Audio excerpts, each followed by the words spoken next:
This conference will now be recorded.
রিক শুনতে পাচ্ছো? পাচ্ছি স্যার, শুনতে পাচ্ছি। আচ্ছা, আমি তোমাকে অর্গানাইজার করে দিলাম। হুম। ও, উম, তোমার মিটিং মানে রেকর্ডিংও স্টার্ট করা আছে। তো ময়ূরী ম্যাডাম এসে গেলে পরে তুমি তাহলে ময়ূরী ম্যাডামকে অর্গানাইজার করে দিও। আর তারপর যেরকম সবই তো তুমি জানো, নতুন করে তো বলার নেই কিছু। তুমি একটু হ্যাঁ ঠিক করে আছে। নিয়ে হ্যাঁ, দাসে ওকে যখন কন্ডাক্ট হবে ইয়ে করে দিও, হ্যাঁ? ওকে ওকে হচ্ছে, ঠিক আছে। আচ্ছা, ঠিক আছে, thank you.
Hello,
good afternoon, sir.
Hello ma'am, ma'am আমার কথা শুনতে পাচ্ছেন?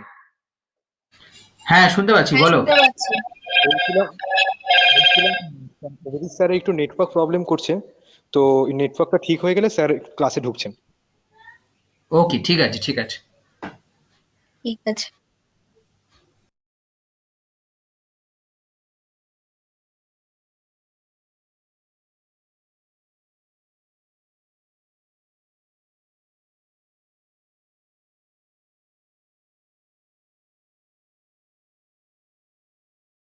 Hello good evening sir.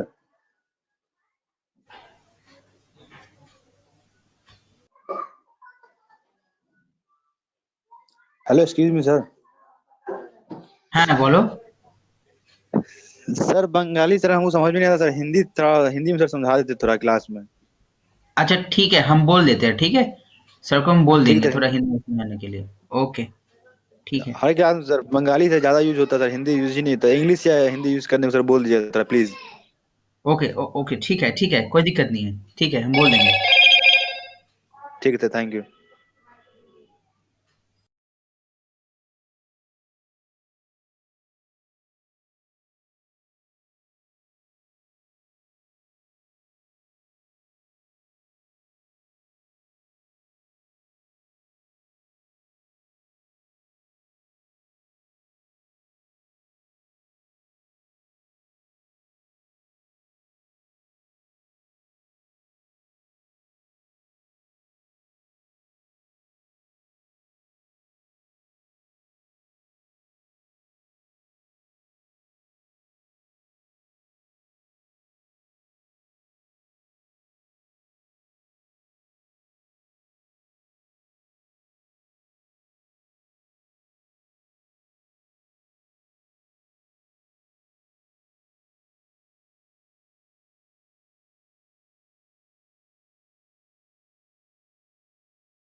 Hello, আমার কথা সবাই শুনতে পাচ্ছ? হ্যালো। হ্যাঁ, শোনা যাচ্ছে মোটামুটি, একটু হচ্ছে। স্যার ওকে, ঠিক আছে। সো আমরা আজকে আবার আমার ক্লাসটা শুরু করতে চলেছি। একটু আমার প্রবলেম হলো, কারণ নতুন ল্যাব সেটআপ করেছি আমরা, ইনোভেশন ল্যাবটা সেটআপ করা হয়ে গেছে। তো আজকেই সবকিছু শিফট করা হলো। নেটওয়ার্কিং একটু প্রবলেম হচ্ছিল, সেটা ঠিক হয়ে গেছে এখন আশা করছি।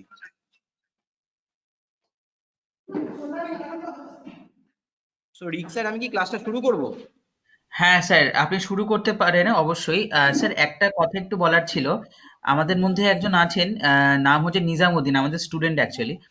তো ওকে। ও বলছে যে ও বাংলায় ঠিক বুঝতে পারছে না, ওকে যদি একটু ইংলিশ বা হিন্দিতে বলা হয় তাহলে খুব ভালো হতো। হ্যাঁ, সেটা তো যে জিনিসটা বুঝতে পারিনি ক্লাসের মাঝখানে রেসপন্স করতে হবে তো আমাকে, স্যার আমাকে ইংলিশে বলুন কি হিন্দিতে বলুন, কারণ ম্যাক্সিমাম মেজরিটি স্টুডেন্টের এখানে Bangla.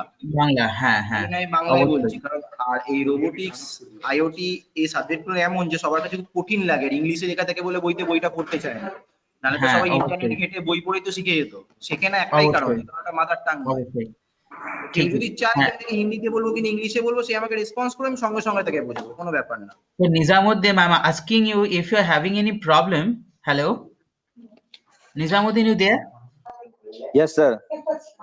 If you're having any problem, just ask sir, okay? Just raise your hand and ask him the question, okay? Okay.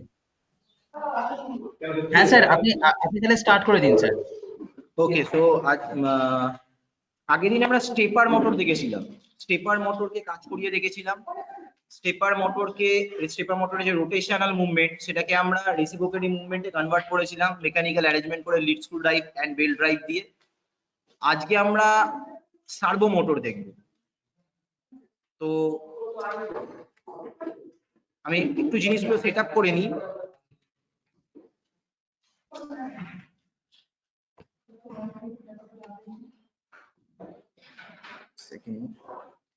এটা কোথায় রোবোটিক্স?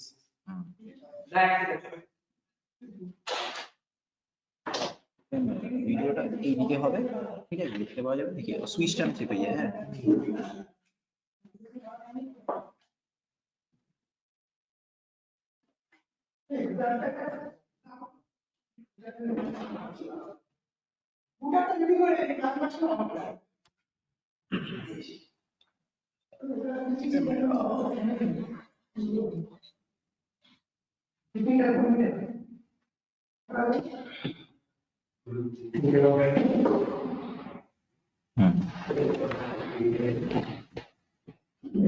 আচ্ছা, আমার এখান থেকে স্ক্রিন শেয়ারিংও করা যাবে, ঠিক আছে।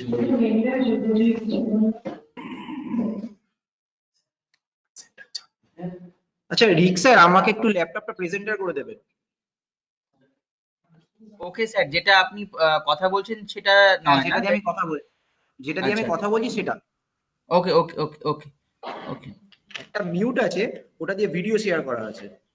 ওকে, ঠিক আছে, যেটা দিয়ে কথা বলছেন সেটাই করে দিচ্ছি প্রেজেন্টার। ভ্যালুয়েবল পার্টস গুলো পেলে আলমারিতে রাখবে, ঠিক আছে। আলমারিতে কি আছে এখন? এখন ব্যাটারিও খালি। ওকে, তো যেগুলো ভ্যালুয়েবল পার্টস সব আলমারিতে রাখবি, নতুন যেগুলো পার্টস বেসিক্যালি আসবে একটা একটা করে পার্টস বাইরে রাখবি, বাকি সব পার্টস আলমারিতে রাখবি। এটা নিচ্ছি কিন্তু স্ক্রুগুলো রাখবি। হ্যাঁ, ওটা ওই জন্যই তৈরি।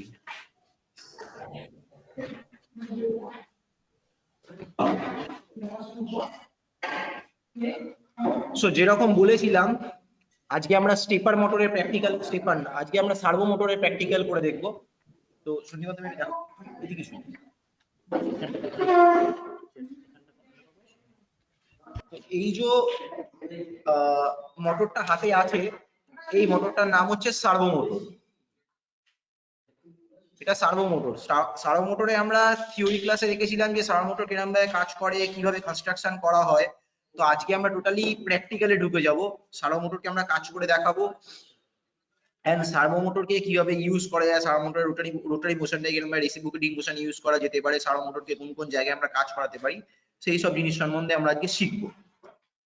তো তার আগে একটু জেনে নিতে চাই, যদি কারোর কোনো প্রবলেম থাকে আগের ক্লাসের সম্বন্ধে, মানে স্টেপার মোটর সম্বন্ধে যদি কোনো কারো প্রবলেম থেকে থাকে, কিংবা প্রিভিয়াস ক্লাস সম্বন্ধে কোনো প্রবলেম থেকে থাকে, তারা আমাকে একটু জানিও প্লিজ, আমি তাদের কোয়েরিজ গুলো দূর করে দেবো।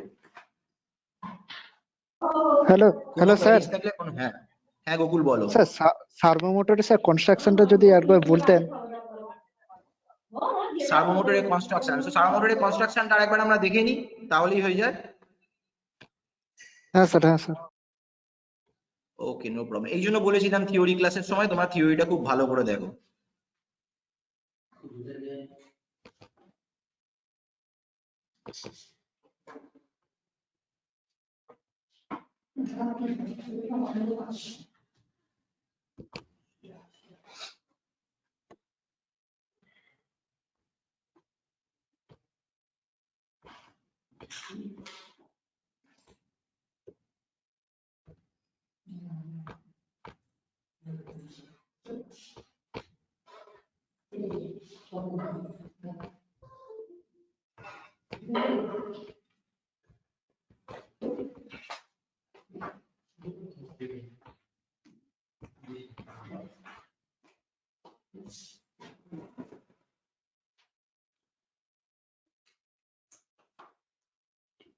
ঠিক আছে, basically this is servo motor. তোমরা এটা ইমেজে দেখতে পাচ্ছ, এটা হচ্ছে সার্ভো মোটর। আগে তোমাদের ফিজিক্যালিও দেখানো হলো, ফিজিক্যালি দেখো সঙ্গে মানে একটু দেখে।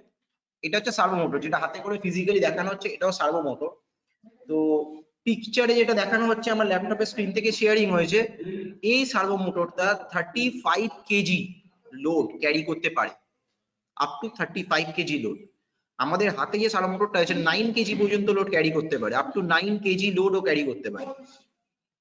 তো আমাদের কাছে এছাড়াও আরো অনেক সার্ভো মোটর আছে। স্যার আপনি কি ভিডিও প্রেজেন্ট করেছেন? হ্যাঁ, ভিডিও প্রেজেন্ট করেছি। স্যার দেখা যাচ্ছে না। ভিডিও একটা প্রেজেন্ট হ্যাঁ ভিডিও তুমি দেখো, ভিডিওর এটা দেখো, মানে ভিউ ক্যামেরাস করো তাহলে তুমি দেখতে পাবে ভিডিওটা। ওকে অ্যাক্টিভ ক্যামেরাস করো, এই তো ভিডিও দেখা যাচ্ছে অ্যাক্টিভ ক্যামেরাস করলে।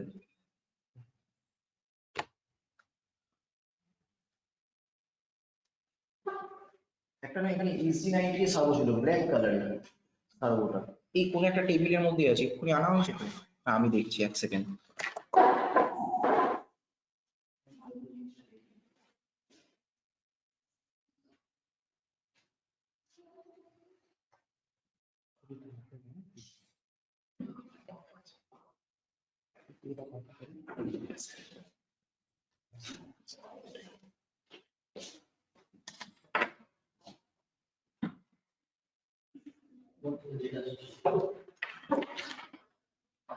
হ্যাঁ তো দেখো এখানে ভিডিওটার মধ্যে দেখো দুখানা সার্ভো মোটর আছে, একটা ব্লু কালারের আর একটা ব্ল্যাক, ঠিক আছে?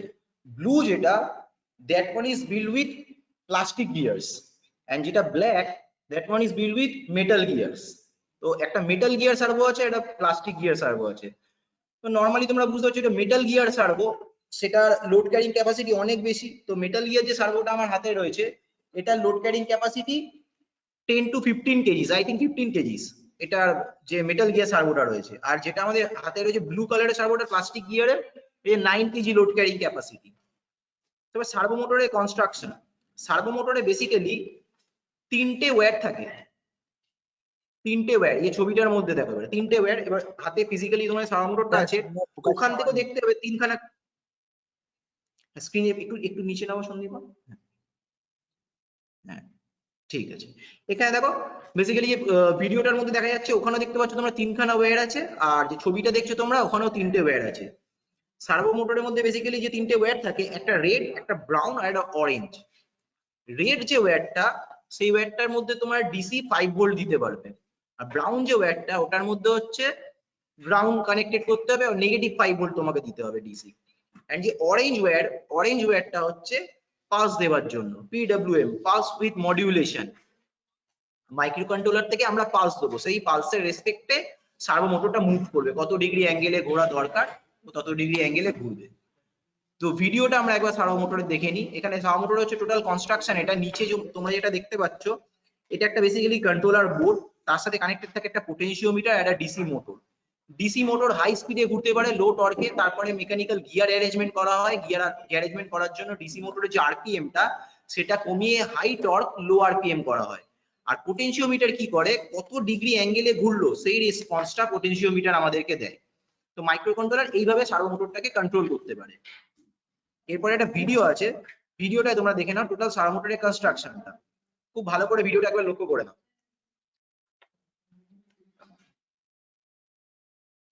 এখানে বোর্ডটা বসছে বেসিক্যালি কন্ট্রোলার বোর্ড, এবার তার সাথে বসে গেল পোটেনশিওমিটার। এটা ডিসি মোটর, সরি এটা ডিসি মোটর। এবার বসে পোটেনশিওমিটার।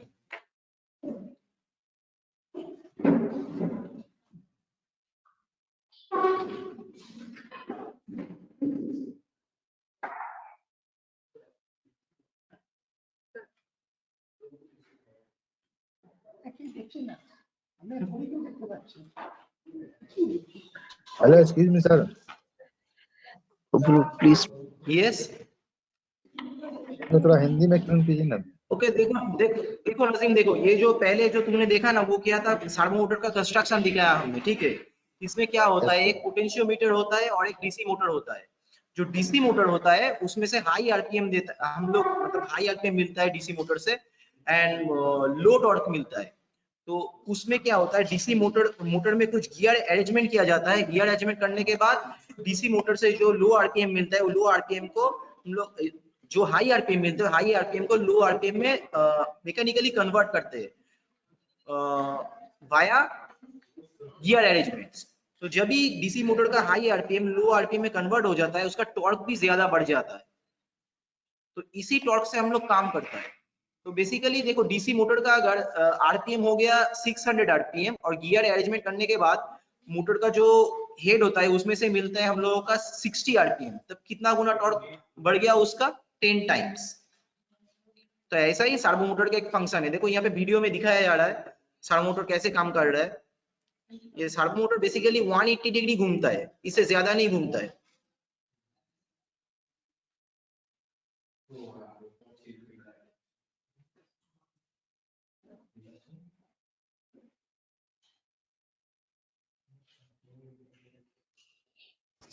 স্যার সব সার্ভো মোটরের ক্ষেত্রে কি 180? হ্যাঁ, এবার সার্ভো মোটরের মধ্যে যদি পোটেনশিওমিটারটা নষ্ট হয়ে যায়, কেটে যায়, তখন সে 360ও ঘুরতে পারে। যেরকম আমাদের কাছে এরকম সার্ভো মোটর আছে যার পোটেনশিওমিটারটা আমরা ইচ্ছা করে খারাপ করেছি দেখার জন্য যে 360 ঘুরতে পারে নাকি।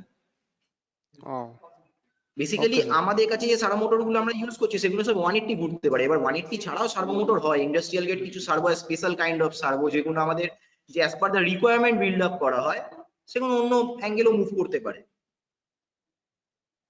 আচ্ছা তো আমরা এরকম একটা 180 ঘুরতে পারি এরকম একটা সার্ভো মোটরকে খুলেছিলাম, খুলে পোটেনশিওমিটারটা ইচ্ছা করে খারাপ করেছি দেখার জন্য যে ও 180 বেশি ঘোরে নাকি। তো হ্যাঁ, দেখলাম যে 180 বেশি ঘুরছে, no problem. So this is the potentiometer. আমার হাতে যেটা দেখছো তোমরা, এটা হচ্ছে পোটেনশিওমিটার। এখানে ভিডিওতে দেখো, দিস ইজ পোটেনশিওমিটার। এটা এই পোটেনশিওমিটারের মাথাটা যদি আমরা ঘোরাই জাস্ট ভলিউম কন্ট্রোল নবের মতো, এই ওয়্যারগুলো থেকে আমরা ভোল্টেজ ইনপুট আউটপুটটা পাবো। এই বেসিক্যালি এখানে যে ব্ল্যাক ওয়্যারটা দেখছি, ব্ল্যাক ওয়্যার থেকে আমরা ভোল্টেজ আউটপুট পাবো। তো পোটেনশিওমিটার দিয়ে আমরা আউটপুটটা কন্ট্রোল করতে পারবো। তো এইরকম একটা পোটেনশিওমিটার সার্ভো মোটরের ভেতরেও থাকে। তো আমরা এবার সার্ভো মোটরের প্র্যাকটিক্যালটা করে দেখে নিই কিভাবে সার্ভো মোটর কাজ করে।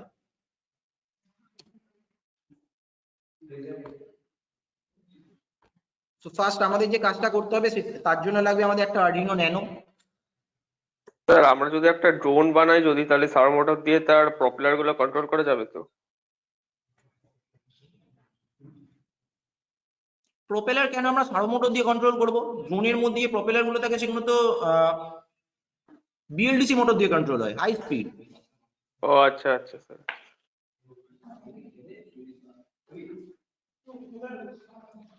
এখন তুমি যদি একটা মানে একটা প্লেন বানান, এরোপ্লেন, এরোপ্লেনের মধ্যে র্যাডার গুলো আছে সেগুলো তুমি সার্ভো মোটর দিয়ে কন্ট্রোল করতে পারবে। ওখানে স্যার একটা দিয়ে তো হয় না, অনেকগুলো নিশ্চয়ই লাগে তাই তো? রাইট, অনেকগুলো লাগবে। ফ্ল্যাপার্স থাকবে ওখানে, কিছু র্যাডার থাকবে, টেল থাকবে, উইংস এর মধ্যে কিছু ফ্ল্যাপার্স থাকবে, সেগুলোকে তোমরা সার্ভো মোটর দিয়ে কন্ট্রোল করতে পারো।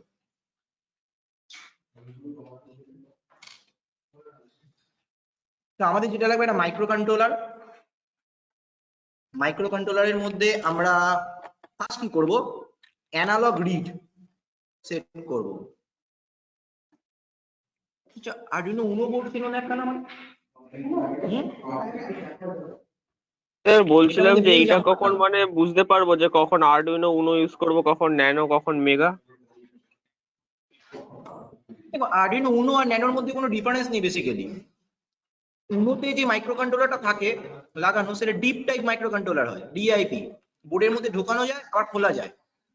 ন্যানোর মধ্যে যেটা থাকে সেটা ডিপ টাইপ না, এসএমডি কন্ডিশন, এসএমডি টাইপের, ওটা বোর্ডের মধ্যে ফিক্স করা থাকে, ওটাকে খোলা যায় না।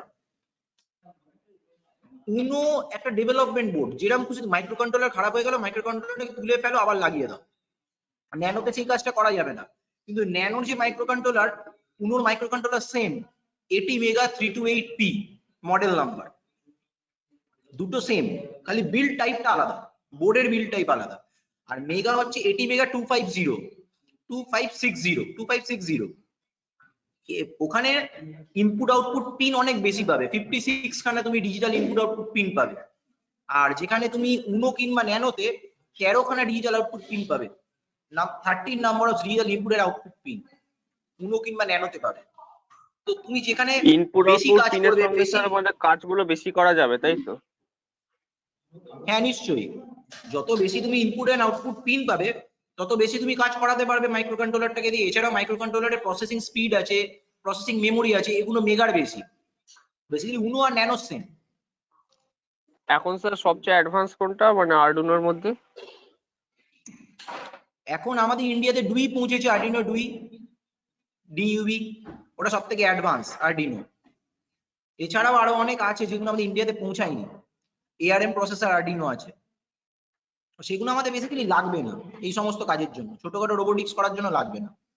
খুব হায়ার স্কেলের, হায়ার গ্রেডের মেশিন লার্নিং অ্যালগরিদম ওখানে ঢোকালাম, খুব বড় রোবট আমরা তৈরি করেছি, অ্যাডভান্স রোবোটিক্স করছি, তখন ওইসব বোর্ড লাগতে পারে।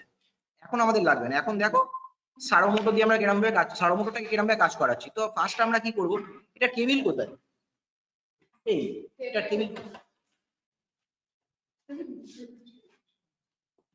এখন দেখো ফার্স্ট আমরা কি করি, আরডিনো আইডিই খুললাম প্রথমেই।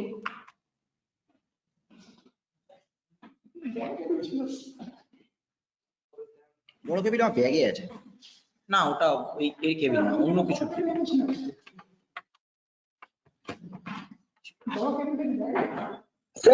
স্যার আরডিনো থেকে তো ESP32 তো স্যার ইউজ করা বেটার, কারণ তো অ্যানালগ এবং ডিজিটাল তো স্যার দুটোই তো পাওয়া যায়।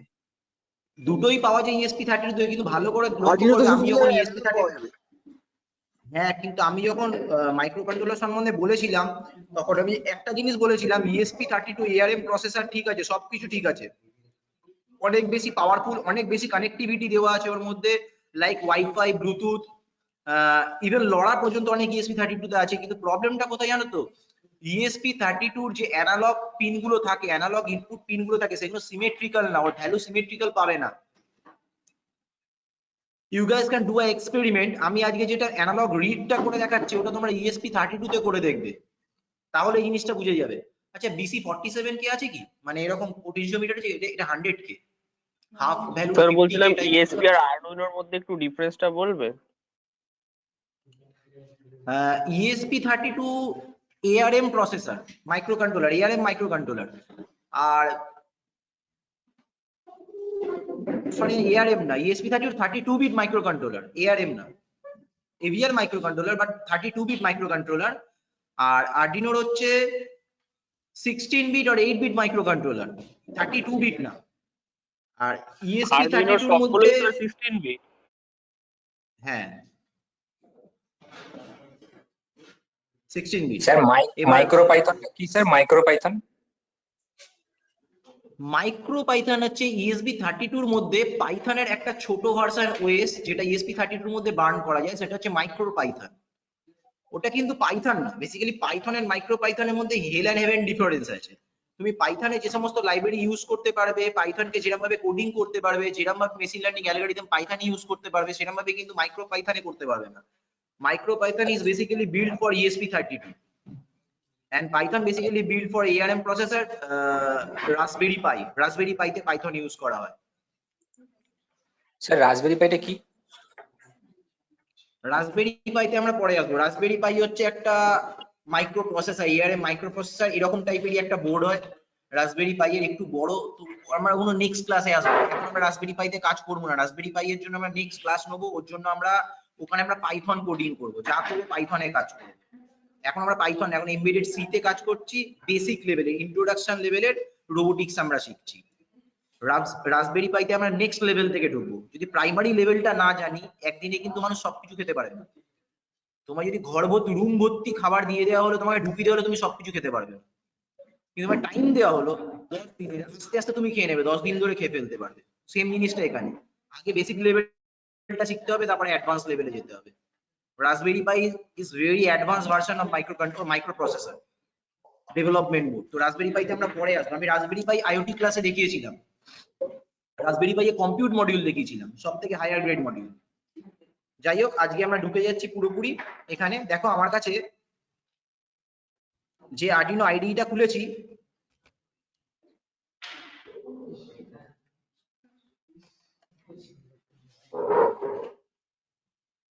এখান থেকে আমরা অ্যানালগ রিড করব, ঠিক আছে? তো অ্যানালগ রিড করার জন্য একটা কোডিং এখানে ইনবিল্ড এক্সাম্পলের মধ্যে আমরা পেয়ে যাচ্ছি, file, example, basic, analogue read serial. একদম প্রাইমারি গ্রেডের একটা প্রোগ্রাম আমরা তৈরি নিয়েছি, 3 লাইনের প্রোগ্রাম। প্রথমেই শুরু হচ্ছে ভয়েড সেটআপ থেকে, যেখানে সিরিয়াল বিগিন করা হচ্ছে, আর কিছু নেই। তারপরের লাইনে ভয়েড লুপ, ভয়েড লুপে ওখানে আছে ইন্টিজার ধরা আছে সেন্সর ভ্যালু, দিয়ে অ্যানালগ রিড করছে A0 কে, A0 অ্যানালগ রিড করছে, যেখান থেকে হচ্ছে সেন্সর ভ্যালুর মধ্যে A0 রিড করার পরে পুট করে দিচ্ছে serial pin that sensor value. Analogue read করে কি পেয়েছে সেটা আমাদের সিরিয়াল পিন করে দেখাবে। তো এই প্রোগ্রামটা আমরা ইউজ করছি। এরপরে কি করব, এই যে পোটেনশিওমিটারটা, এই দুটো সাইড, একটা 5 ভোল্ট আর একটা গ্রাউন্ডের সাথে অ্যাটাচ করে দিচ্ছি।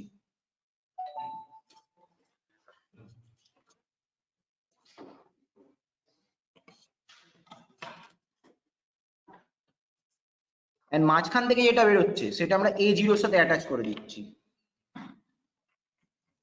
অ্যাটাচ করা হলো। এবার প্রোগ্রামটাকে বার্ন করি।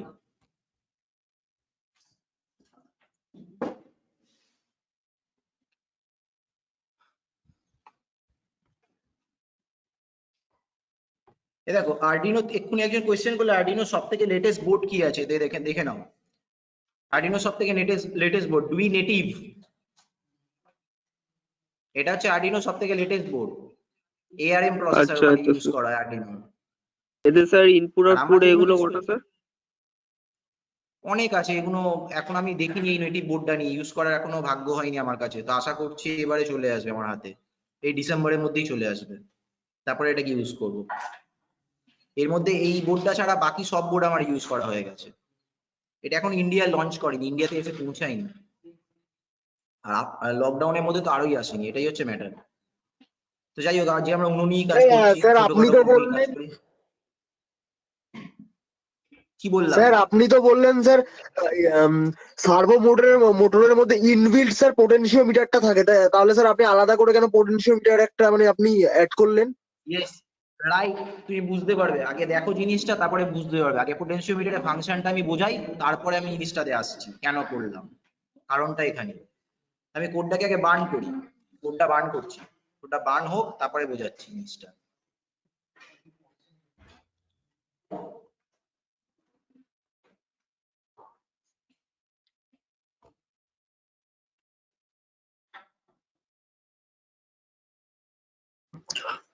হ্যালো স্যার, কোড বার্ন বলতে বুঝতে পারলাম। বার্ন বলতে আপলোড এখানে অ্যাকচুয়ালি কি হয়, বার্ন কেন বলছি, সিডি তে যখন কোনো কিছু জিনিস আমরা আপলোড করি, মাইক্রো চিপসের মধ্যে আপলোড করি আর কোনো মাইক্রো কন্ট্রোলারের মধ্যে আপলোড করি, সেটাকে বার্ন কেন বলা হয় জানো? কারণ ওখানে জার্মেনিয়াম আর সিলিকনের বন্ডিং থাকে একটার পর একটা, তো জার্মেনিয়াম আর সিলিকনের বন্ডিংটাকে বার্ন আউট করে দেওয়া হয়। যেখানে আমাদের 0 ভ্যালু দরকার সেটাকে বার্ন আউট করে দিই, যেটা 0 ভ্যালু দরকার নেই, 1 ভ্যালু দরকার সেটাকে আমরা জ্যান্ত রেখে দিই, গোটা রেখে দিই। তো এইভাবে আমরা মাইক্রো কন্ট্রোলারে প্রোগ্রামিং করি, ওটাকে AVR প্রোগ্রামিং বলে, অ্যাড্রেসেবল ভেরিয়েবল রেজিস্ট্যান্স প্রোগ্রামিং। তো ওই জন্য বললাম বার্ন। সিডির ক্ষেত্রেও তাই করা হয়, যে সেক্টরটা আমাদের দরকার নেই সেটাকে বার্ন করে পুড়িয়ে দেওয়া হয়, ওখান থেকে রিফ্লেক্ট হতে পারে না। যখন স্যার ইউজ করি, নেক্সট টাইম যখন স্যার ইউজ করি, মানে আগেরটাকে এ করে দিই। ওটা রিরাইটেবলের ক্ষেত্রে হয়, রিরাইটেবলের ক্ষেত্রে ওখানে মাল্টি কোর থাকে, মাল্টিপল কোর থাকে, মাল্টিপল অ্যারেজ ইউজ করা হয়ে থাকে। তো রিরাইটেবল যে ডিভিডি ও সিডি গুলো হয়, ওখানে কি হয়, ধরো 100 টাইমস তুমি রাইট করতে পারবে, এর বেশি কিন্তু পারবে না। 100 বার তুমি রিড করবে আর রাইট, মানে 100 বার তুমি রাইট করলে আর মুছে দিলে, এটা তুমি করতে পারবে, এর বেশি পারবে না করতে, এরকম একটা ব্যাপার থাকে। তো 100 খানা কোর থাকবে, 100 খানা অ্যারে থাকে ওখানে, এটাই হচ্ছে ফ্যাক্টর। কিন্তু মাইক্রো কন্ট্রোলারের ক্ষেত্রে সেই জিনিসটা না, জার্মেনিয়াম সিলিকন বন্ডিং কে বার্ন করে পুড়িয়ে দেওয়া হলো, তারপরে আবার ওটাকে ঠিক করা যায়, আবার নেগেটিভ সাইড বার্ন করলে আবার পজিটিভ সাইডটাও ঠিক হয়ে যায়, এইভাবে ওকে মাল্টিপল টাইম বার্ন করতে পারি, আপলোড করতে পারি কোডিং। যাই হোক, দেখো আমাদের কোডটা আপলোড হয়ে গেছে, এবার আমরা সিরিয়াল রিড করি। সিরিয়াল রিড করে একটা ভ্যালু পাচ্ছি, হুড়ুর করে আমাদের ভ্যালু দেখাচ্ছে 877। এবার এই পোটেনশিওমিটারটাকে আমরা ঘোরাই, দেখো পোটেনশিওমিটারটা ঘোরালাম একটা সাইডে, তো বেড়ে গেল ওর ভ্যালু। উল্টো সাইডে ঘোরাই, ভ্যালুটা দেখো কমছে, আস্তে আস্তে কমছে, তো কমতে কমতে 0 হয়ে গেল। আবার যখন বাড়াচ্ছি ভ্যালুটা আস্তে আস্তে বাড়ছে। হাইয়েস্ট ভ্যালু কত পাচ্ছি? 913। আমরা একটা কাজ করি, এই যে 913 যে ভ্যালুটা পাচ্ছি, এই ভ্যালুটা অ্যাকচুয়ালি আমাদের পাওয়ার কথা না, হাইয়েস্ট ভ্যালুটা পাওয়ার কথা ছিল 1024, কিন্তু আমরা এখানে একটা 100K পট ইউজ করছি, তো তাই জন্য অনেকটা বেশি ভোল্টেজ ড্রপ ডাউন করে যাচ্ছে। 100K জায়গায় যদি 50K পট ইউজ করতাম তো এই ভোল্টেজটা ড্রপ ডাউন করতো না। যাই হোক, আজকে আমাদের কাছে 50K পট নেই, 100K পট আছে, তো এটা দিয়ে বুঝতে হবে। এবার দেখো তোমরা যে পোটেনশিওমিটারের জিনিসটা বুঝতে পারলে, যে পোটেনশিওমিটারকে আমরা যখন ঘোরাচ্ছি, লাইক ভলিউম কন্ট্রোল নব, এই যে ঘুরছে, ভ্যালুটা বাড়ছে আর কমছে। তো সার্ভো মোটরের মধ্যে সেম একটা এরকম পোটেনশিওমিটার থাকে।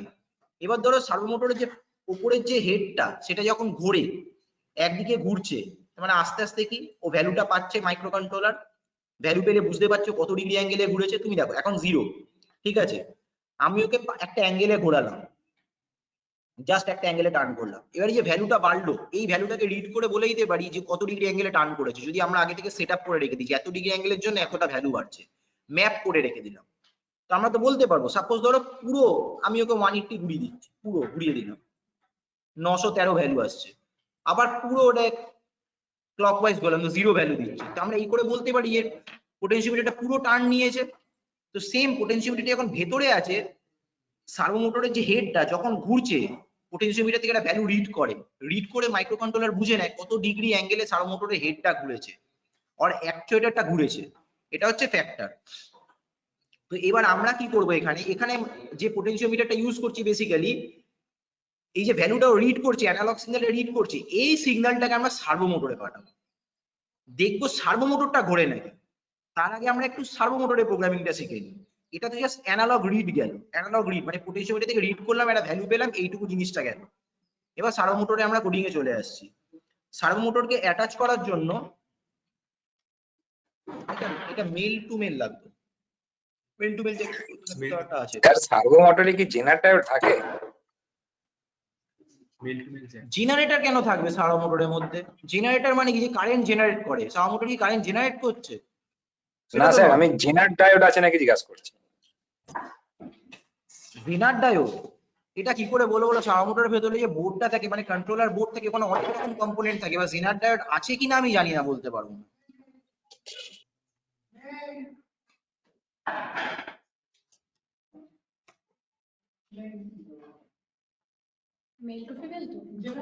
না, সার্ভো মোটরের মধ্যে জেনার ডায়োড থাকে না। বেসিক্যালি দুটো ক্যাপাসিটার থাকে, একটা রেজিস্ট্যান্স থাকে, একটা পোটেনশিওমিটার থাকে ওই কন্ট্রোল বোর্ডটায়, আর কিছু থাকে না। এটা হ্যাঁ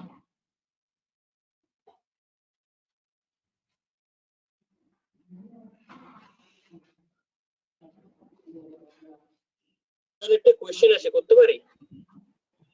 নিশ্চয়ই। হ্যাঁ স্যার, কালকে যে আপনি এটা দেখাচ্ছিলেন ওখানে বলছিলেন একটা ইনবিল্ড ওয়াইফাই বোর্ড রয়েছে, তো স্যার ওই জায়গাটায় যে ওয়াইফাই বোর্ডটা রয়েছে তার মানে আমরা ওয়াইফাই থ্রু ওটাকে কানেক্ট করে মানে চালাতে পারি সেই মেশিনটাকে। তো কি সার্ভো এটা যেটা রয়েছে এটারও কি কোনো ওয়াইফাই একটা বোর্ড নিজস্ব থাকবে? তো স্যার ওইটাকেও আমরা কন্ট্রোল করে চালাতে পারি, এটাকে টিউনিং করতে পারি যে যতটা লোড নিতে পারি, কতটা লিমিটেড থাকবে স্যার? নিশ্চয়ই নিশ্চয়ই। হ্যাঁ তুমি ধরো তোমার কাছে, হ্যাঁ হ্যাঁ বলুন বলুন স্যার। হ্যাঁ বলো বলো, না তুমি বলো কি বলছো বলো, তারপর আমি বলছি। হ্যাঁ স্যার, তো এটাও একটা ওয়াইফাই থ্রু। তো স্যার যেই মানে এই যে জিনিসটা, এই যে একটা মেশিনটাকে এটা একটা টিউনিং এর উপরে চলছে, তো স্যার আমরা কি এটাও মানতে পারি যে আমি কম্পিউটার থেকে আমার ওয়াইফাই এর সাথে কানেক্টেড করে ওই মেশিনটাকে ওই টিউনিং এর উপরে চালানোর জন্য সেট করে রেখেছি, ওটা ওই মেশিনটা ওই জিনিসটারই কাজটা করছে, কিন্তু যদি বলছি যেহেতু এটা ওয়্যারলেসলি কানেক্টেড, তো এটার মানে অন্য যে নেটওয়ার্ক যেগুলো রয়েছে সেইগুলো একে ডিটেক্ট করতে পারবে নাকি শুধু একটাই কম্পিউটারের সাথে একটারই সাথে জুড়বে? একটা টিসিপি/আইপি প্রোটোকলে কাজ করে, যেই প্রোটোকলটাকে অ্যাক্সেস দেবে একটা এপিআই কি এর রেসপেক্ট করবে, আদার্স কোনো কম্পিউটার থেকে ওকে হ্যাক করা যাবে না, আদার্স কোনো কম্পিউটার থেকে নেটওয়ার্কে ঢোকা যাবে না। আমাদের যে হ্যাঁ বলুন বলুন বলুন বলুন। এই যে ধরো তুমি একটা ওয়াইফাই প্রোটোকল ইউজ করছো, একটা মাইক্রো কন্ট্রোলার নিলে ESP32 সাপোজ, ওর মধ্যে ওয়াইফাই আছে ইনবিল্ট, তো তুমি ইন্টারনেটের সাথে কানেক্টেড করলে ওকে, এবার তুমি ওকে বাইরে যে কোনো জায়গা থেকে কন্ট্রোল করছো। লাইক সাপোজ তুমি তোমাকে দুটো জিনিস বলছি, এক ধরো তুমি লোকাল প্রিমাইসিস এর মধ্যে কন্ট্রোল করছো, তো লোকাল প্রিমাইসিস এর মধ্যে কন্ট্রোল করার জন্য কি করতে হবে, তোমার ইন্টারনেট কানেকশনের দরকার নেই, জাস্ট একটা ওয়াইফাই রাউটারের মধ্যে ওয়াইফাই এর সাথে কানেক্টেড হয়ে গেল, এবার সেম ওয়াইফাই নেটওয়ার্কের মধ্যে তোমার মোবাইলটাও কানেক্টেড, তো তুমি মোবাইলের মধ্যে একটা অ্যাক্সেস কোড থাকবে যেটা ESP32 এর মধ্যে তুমি সেট আপ করবে প্রোগ্রামটা রান করার সময়, ওই অ্যাক্সেস কোডটা একমাত্র তুমিই জানবে, সেই অ্যাক্সেস কোডটা দিয়ে তুমি যখন কানেক্ট করবে তখনই তুমি ESP32 থেকে অ্যাক্সেস পাবে, আদারওয়াইজ তুমি অ্যাক্সেস পাবে না। এটা গেল এক নম্বর। সেকেন্ড, যখন ইন্টারনেটের সাথে কানেক্টেড হচ্ছে তখন কি হচ্ছে, একটা ক্লাউড সার্ভিস তোমাকে ইউজ করতে হচ্ছে, ক্লাউডের মধ্যে মাইক্রো কন্ট্রোলার থেকে ডেটা যাচ্ছে, সেই ডেটাটাকে তুমি মোবাইলে রিসিভ করছো এবং তোমার মোবাইল থেকে আবার ডেটা ক্লাউডে যাচ্ছে, সেই ডেটাটা আবার মাইক্রো কন্ট্রোলার রিসিভ করছে। এই জায়গায় আমি যখন ইন্টারনেট অফ থিংস ক্লাসটা করিয়েছিলাম সেখানে দেখিয়েছিলাম যে দুটো তুমি এপিআই কি পাবে, একটা হচ্ছে রিড এপিআই কি, একটা হচ্ছে রাইট এপিআই কি। রিড এপিআই কি দিয়ে তুমি রিড করতে পারবে, রাইট এপিআই কি দিয়ে তুমি রাইট করতে পারবে ক্লাউডকে। এবার এই যে দুটো এপিআই কি, এই এপিআই কি যতক্ষণ না পর্যন্ত আদার্স কোনো পার্সন জানতে পারছে, ওই মাইক্রো কন্ট্রোলার কিংবা ওই ক্লাউডের সাথে কানেক্টেড হতে পারবে না। আর ওই এপিআই কিটা থাকে হেক্সাডেসিমেল, হেক্সাডেসিমেল কোডে ওই এপিআই কিটা থাকে। তো সুতরাং ওই এপিআই কিটাকে ক্র্যাক করা, হ্যাক করা প্রায় অসম্ভব ব্যাপার। তার থেকেও বড় কথা হচ্ছে ওই এপিআই কি এর রেসপেক্টে যখন কোনো ডেটা সেন্ড হয় আর রিসিভ হয়, সেটা 256 তোমার এনক্রিপশনে এনক্রিপ্টেড হয় ডেটাটা। তো 256 বাইটে এনক্রিপশন মানে বুঝতে পারছো কতটা সিকিউর এনক্রিপশন।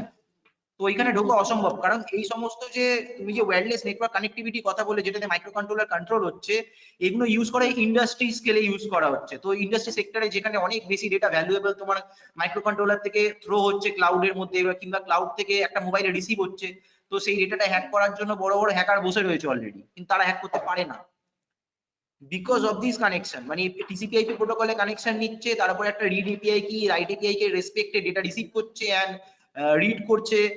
আর সবথেকে বড় কথা, ওয়াইফাই এর নিজস্ব নেটওয়ার্ক থেকে একটা আইডি পাসওয়ার্ড আছে প্রথম। ওকে ফার্স্ট করতে হবে কি ওয়াইফাইটাকে আগে ডেটা ব্রিচ করতে হবে, তারপরে ক্লাউডের ডেটা ব্রিচ করাতে হবে, তারপরে ওকে মাইক্রো কন্ট্রোলারে ঢুকতে পারবে, otherwise micro controller data access করতে পারবে না। এতটাই সিকিউর কানেকশন থাকে।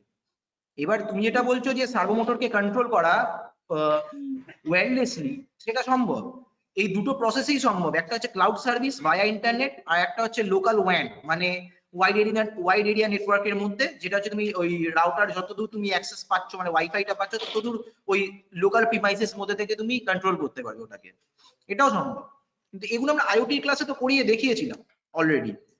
এই cloud service, internet of things এর আইওটি ক্লাসে করেছিলাম এই জিনিসগুলো। কি আশা করছি তোমার কোয়েশ্চেনটা ক্লিয়ার হয়েছে।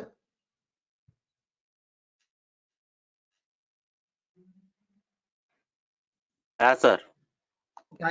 ওকে, thank you sir, thank you.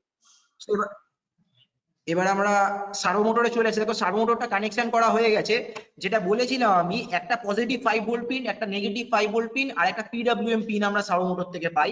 তো পজিটিভ 5 ভোল্টটাকে আমরা 5 ভোল্টের সাথে কানেকশন দিয়েছি, নেগেটিভটাকে আমরা গ্রাউন্ডের সাথে কানেকশন করেছি, এন্ড পিডব্লিউএম পিনটাকে 9 নম্বর পিনের সাথে কানেকশন করেছি। এবার সার্ভো মোটরে প্রোগ্রামিং এ চলে আসি। এক্সাম্পলে ঢুকলাম, পুরো একদম পাতি এক্সাম্পলে ঢুকে গেছি, ওইখানে আমরা সার্ভো মোটরে প্রোগ্রাম পেয়ে যাবো। স্যার বলছি পিনগুলো কি হিসেবে কোনটার সঙ্গে কোনটা কানেক্ট করব, এটা কেমন করে বুঝলেন স্যার?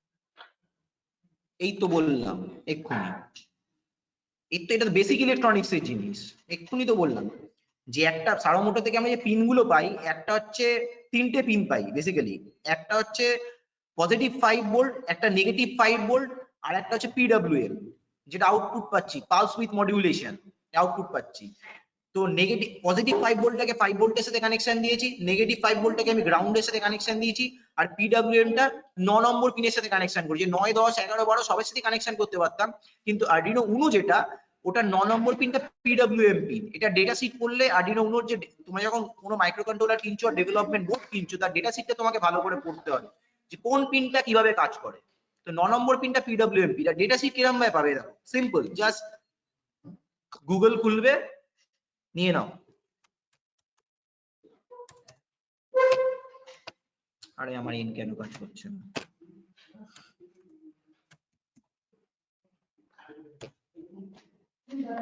উনো পিন আউট, জাস্ট এইটুকু সার্চ করবে, ইমেজ সার্চে চলে যাবে।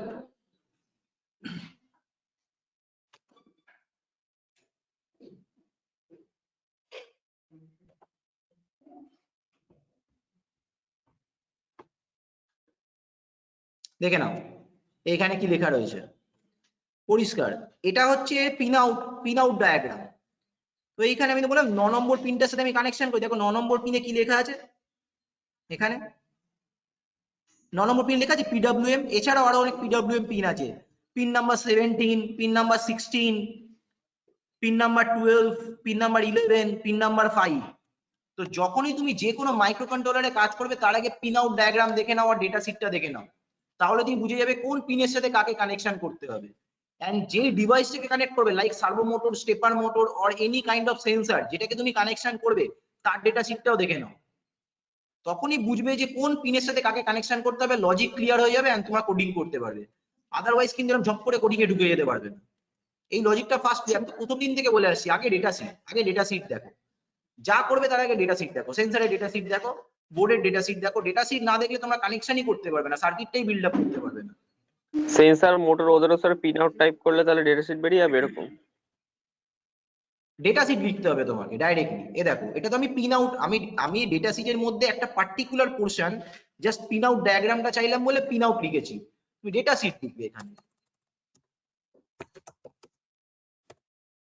ডেটা শিট, এরকম ভাবে ডেটা শিট লিখবে, তখন তুমি ডেটা শিটটা পাবে।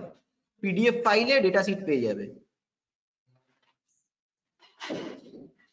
এই দেখো পিডিএফ ফাইল, এই ডেটা শিট একটা ডাউনলোড করেই দেখিয়ে দিচ্ছি তোমাদেরকে যে ডেটা শিটের মধ্যে কি কি থাকতে পারে। দেখো টোটাল আরডিনো উনোর টোটাল ইনফরমেশনটা এখানে দেওয়া আছে, technical specification, how to use Arduino Uno, কত ভোল্ট কোথায় কোন পিনে দেওয়া যেতে পারে, সবকিছু আছে। তা আমি এই ডেটা শিট খুব ভালো করে পড়েছি, প্রত্যেকটা বোর্ডের পড়েছি, যতগুলো বোর্ড আমাদের ইন্ডিয়াতে লঞ্চ করেছে প্রত্যেকটা বোর্ডের আমার ডেটা শিট পড়া হয়ে গেছে। তোমাদেরকেও সেম জিনিসটা পড়তে হবে, তবেই তোমরা বোর্ডগুলো ইউজ করতে পারবে, আদারওয়াইজ তোমরা বোর্ডগুলো ইউজ করতে পারবে না। আমি যতটুকু তোমাদেরকে বলছি, যতটুকু আমার দরকার লাগে বেসিক্যালি আমি তোমাদের ততটুকুই বলছি। পুরো জিনিসটা তো তোমাদেরকে দেখিয়ে লাভ নেই, এই 2 ঘন্টার ক্লাসে যদি পুরো জিনিসটা দেখা দিয়ে ক্লাসটা আমার শেষ হবে না। তো সেই কারণের জন্য যতটুকু দরকার ততটুকু বলছি, কিন্তু তোমাদেরকে নিজেদেরকে শিখতে হবে যে ডেটা শিট গুলো কিরকম ভাবে সার্চ করবে, কিভাবে পড়বে, পুরো জিনিসটা তোমাদেরকে শিখতে হবে। যে কোনো মাইক্রো কন্ট্রোলার হোক, মাইক্রো চিপস হোক, মাইক্রো প্রসেসর হোক, যে কোনো সেন্সর হোক, ড্রাইভস হোক, সবার ডেটা শিট থাকে, সবার ডেটা শিট থাকে। তো ডেটা শিটটা তোমাদেরকে আগে পড়তে হবে, তবেই তোমরা বোর্ডটাকে চিনতে পারবে, আদারওয়াইজ কিন্তু বোর্ডে কাজ করতে পারবে না। আদারওয়াইজ কাজ মানে স্যার করবে কিরকম ভাবে, ম্যানুয়াল নেট টাইপের থেকে আর কি? কোড ডাউনলোড করবে, ইয়েস ম্যানুয়াল টাইপ। আদারওয়াইজ কাজ করতে পারে কিরকম, ওই নেটের মধ্যে সার্কিট ডায়াগ্রাম দিয়ে দিয়েছে, কোডিংও দিয়ে দিয়েছে, ওই সার্কিট ডায়াগ্রাম ওয়াইজ তুমি কানেকশন করলে, কোড মার্ক করে দিলে, চললো তো চললো, না চললো স্যার হয়নি, এইটুকুই হবে ম্যাটারটা এখানে। এবার যখন তুমি ডেটা শিট পড়ে নেবে, নিজের মতো করে কানেকশন করবে, নিজের মতো করে কোড ডেভেলপ করতে পারবে, ওখানে কোনো প্রবলেম নেই। তো যাই হোক, আমরা এখানে চলে আসি আবার। Hello sir. File hello. Example, হ্যাঁ বলো। হ্যাঁ স্যার, পিডব্লিউএম টা কি? হ্যাঁ বলো রামকৃষ্ণ। হ্যাঁ স্যার, পিডব্লিউএম টা কি? মডিউলেশন, পালস উইথ আমার মডিউলেশন, একটু বুঝিয়ে দিন ব্যাপারটা ঠিক আছে। আচ্ছা, পিডব্লিউএম কি হচ্ছে, তোমার মাইক্রো কন্ট্রোলার থেকে একটা পালস দেওয়া হয়, পালসটা কিভাবে যায় তোমাকে, আচ্ছা ঠিক আছে, পালস উইথ মডিউলেশন তোমাকে জিনিসটা দেখাচ্ছি, দাঁড়াও, এটা পিকচারটা না দেখালে বুঝতে পারবে না। আচ্ছা, এসি কারেন্ট মনে আছে? এসি কারেন্ট কিরকম ভাবে যায়, একবার নেগেটিভ একবার পজিটিভ, একবার নেগেটিভ একবার পজিটিভ, এরকম ভাবে তোমাকে পোলারিটি চেঞ্জ করতে করতে এসি যায়। আর ডিসি কিরকম ভাবে যায়, ডিসি যায় হচ্ছে একদম স্ট্রেট লাইনে, ঠিক আছে, একদম পজিটিভ লাইনে চলে গেল, নিচটা নিউট্রাল, এরকম ভাবে ডিসি যায়। তো এসি কে তুমি যদি ডিসি যাওয়ার সময় ব্রিজ রেকটিফায়ার দিয়ে তুমি যদি এটাকে ফিল্টার করো, ঠিক আছে, তখন তুমি পাবে PWM, pulse with modulation frequency. ওখানে কি হবে, জাম্প করবে, মানে নিউট্রাল লাইনের সাথে সাথে একবার পজিটিভে যাবে, আবার নিউট্রাল লাগবে, পজিটিভে যাবে, নিউট্রাল লাগবে, তারপরে একটা ক্যাপাসিটার লাগাতে হয়। ওই পালস উইথ মডিউলেশনটাকে একদম পিওর ডিসি তে ফিল্টার করার জন্য একটা ক্যাপাসিটার লাগাতে। দেখবে যে কোনো তুমি এসএমপিএস কিংবা এই কি বলে অ্যাডাপ্টার খুলে দেখবে, ওর মধ্যে ট্রান্সফরমার আছে, ট্রান্সফরমার কি করছে, বেসিক্যালি স্টেপ ডাউন করছে, 220 ভোল্টকে একটা ডেজায়ার্ড ভোল্টেজে কমাচ্ছে, 12 ভোল্টে কমালো, তারপরে একটা ব্রিজ রেকটিফায়ার ইউজ করলো, ডিসি তে কনভার্ট করে নিল। তো ডিসি তে কনভার্ট করার পরে একটা ক্যাপাসিটার ইউজ করেছে ওর সাথে প্যারালালি, যাতে ওই পালসেটিং যে ডিসিটা আমরা পাচ্ছি, ওই পালসেটিং ডিসিটা পিওর ডিসিতে আমাদের কাছে আসে, পালসটাকে কেটে বাদ দিয়ে দেয় ক্যাপাসিটার। তো ওই যে ওয়েভ ফর্ম করে করে আসছে, ওটাই পালস উইথ মডিউলেশন। তুমি যদি পিডব্লিউএম লিখে ইমেজ সার্চ করো গুগলে, PWM looks like this, এইরকম ভাবে PWM ফ্রিকোয়েন্সি যায় অ্যাকচুয়ালি, এই যে এরকম ভাবে PW যায়, এই PWM যায়, এটা পালস উইথ মডিউলেশন, এই যে ফ্রিকোয়েন্সি। ছবিটা এরকম এসছে কেন, আচ্ছা এইখানে প্রত্যেকটা ছবিতে দেখে নাও, দেখো কিরকম ভাবে যাচ্ছে, 25% ডিউটি সাইকেল, তার জন্য দেখো মাঝখানে গ্যাপটা কতটা বেশি, এখানে নিউট্রাল লাইন, বাকি এখানে একটা ভোল্টেজ লাইন দিচ্ছে, মানে এটা 1, বেসিক্যালি এতক্ষণ টাইম ধরে 1 দিয়েছে, এতক্ষণ টাইম ধরে 0, আবার এতক্ষণ টাইম ধরে 1, 50% সাইকেল, যতটা টাইম ধরে 1 দিয়েছে ততটা টাইম ধরে 0 দিয়েছে। এই যে 0 and 1 যে দিচ্ছে, গ্রাফগুলোর মতো লজিক গেটের গ্রাফের মতো, কিন্তু লজিক গেটের গ্রাফ নয় এটা, এটা একটা পালস। এই পালসটা তুমি টাইমের রেসপেক্টে দিচ্ছ, তখন এটা পালস উইথ মডিউলেশন। দেখো 25% কখন দিচ্ছে, দেখো তুমি যদি একটা লাইনকে মানে একটা টাইমকে তুমি ধরে নাও, একটা সেকেন্ডকে তুমি ধরে নাও, একটা সেকেন্ডকে তুমি 4 ভাগে ভাগ করো, প্রথম ভাগটায় তুমি 1 দিলে, বাকি টাইমটা তুমি 0 দিলে, তাহলে কি হলো 25% ডিউটি সাইকেল আর 25% তুমি পালস উইথ মডিউলেশন একটা ফ্রিকোয়েন্সি ওকে পাঠালে। ওই 1 সেকেন্ডের 4 ভাগের 1 ভাগটায় তুমি ওকে অন থাকতে বলছো, বাকি টাইমটাকে অফ থাকতে বলছো। This is pulse with modulation. এবার যদি তুমি 1 সেকেন্ডটাকে 2 ভাগে ভাগ করো তাহলে 50% পেলে। 2 ভাগে ভাগ করলে 2 ভাগে ভাগ করে প্রথম টাইমটায় তুমি 1 পাঠালে, সেকেন্ড ভাগটায় তুমি 0 পাঠালে, তাহলে কি 1 সেকেন্ডের মধ্যে তুমি একবার 1 পাঠাচ্ছ, একবার 0 পাঠাচ্ছ 1 সেকেন্ডের মধ্যেই। তাহলে কি করছে, 1 সেকেন্ডের 50% টাইম অন থাকছে, 50% টাইম অফ থাকছে, এখানে 50% সাইকেল যাচ্ছে, ডিউটি সাইকেল। এরকম ভাবে পালস উইথ মডিউলেশন কাজ করে। জিনিসটা আশা করছি ক্লিয়ার হয়েছে। এগুলো অ্যাকচুয়ালি খুব ডিপ ডিজিটাল ইলেকট্রনিক্স এর সাবজেক্ট পার্ট, তো এগুলো বেসিক ইলেকট্রনিক্স এরও পার্ট না। পিডব্লিউএম টা তোমরা যারা পিডব্লিউএম টা বুঝতে পারোনি তারা শুধু এইটুকু মনে রাখো যে এরকম একটা ফ্রিকোয়েন্সি ওকে দেওয়া হয় সার্ভো মোটরকে, তাই জন্য সার্ভো মোটর রেসপন্স করে। এই পালস উইথ মডিউলেশন আমরা আরডিনো থেকে জেনারেট করতে পারি। তোমাদেরকে আগের দিন আমরা যে ইয়েটা দেখিয়েছিলাম, স্টেপার মোটরের প্রোগ্রাম দেখিয়েছিলাম, ওখানে কি ডিআইআর পিনটাকে আমরা প্রথম যখন ক্লকওয়াইজ ডিরেকশনে ঘোরাচ্ছি লো রেখেছিলাম, স্টেপ পিনটাকে একবার হাই করছি, একটা টাইমের রেসপেক্টে আবার লো করছি। আল্ট্রাসনিক সেন্সরও তাই করেছিলাম। আল্ট্রাসনিক সেন্সরে যে ট্রিগার পিনটাকে হাই করছি, একটা টাইমের রেসপেক্টে আবার লো করছি, তার মানে একটা পালস জেনারেট করে ওকে দিচ্ছি। This is pulse with modulation. তো সেম জিনিসটাই এখানে করা হচ্ছে, পালস উইথ মডিউলেশনে কাজ করা হচ্ছে। পালস উইথ মডিউলেশন আমরা প্রোগ্রামে মানে লজিক্যাল প্রোগ্রাম দিয়ে আমরা জেনারেট করতে পারি পালসটাকে। দেখো কোডের মধ্যে কি করা হচ্ছে তোমরা একটু ভালো করে লক্ষ্য করো। ফাইলে গেলাম, এক্সাম্পল এন্ড সার্ভো,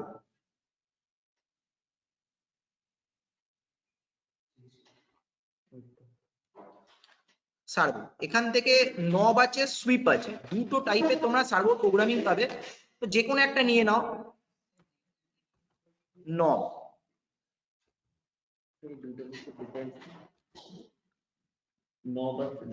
দেখাচ্ছি, একটা একটা করে দেখাচ্ছি, একসাথে বললে না খাওয়া যায়, ঠিক আছে।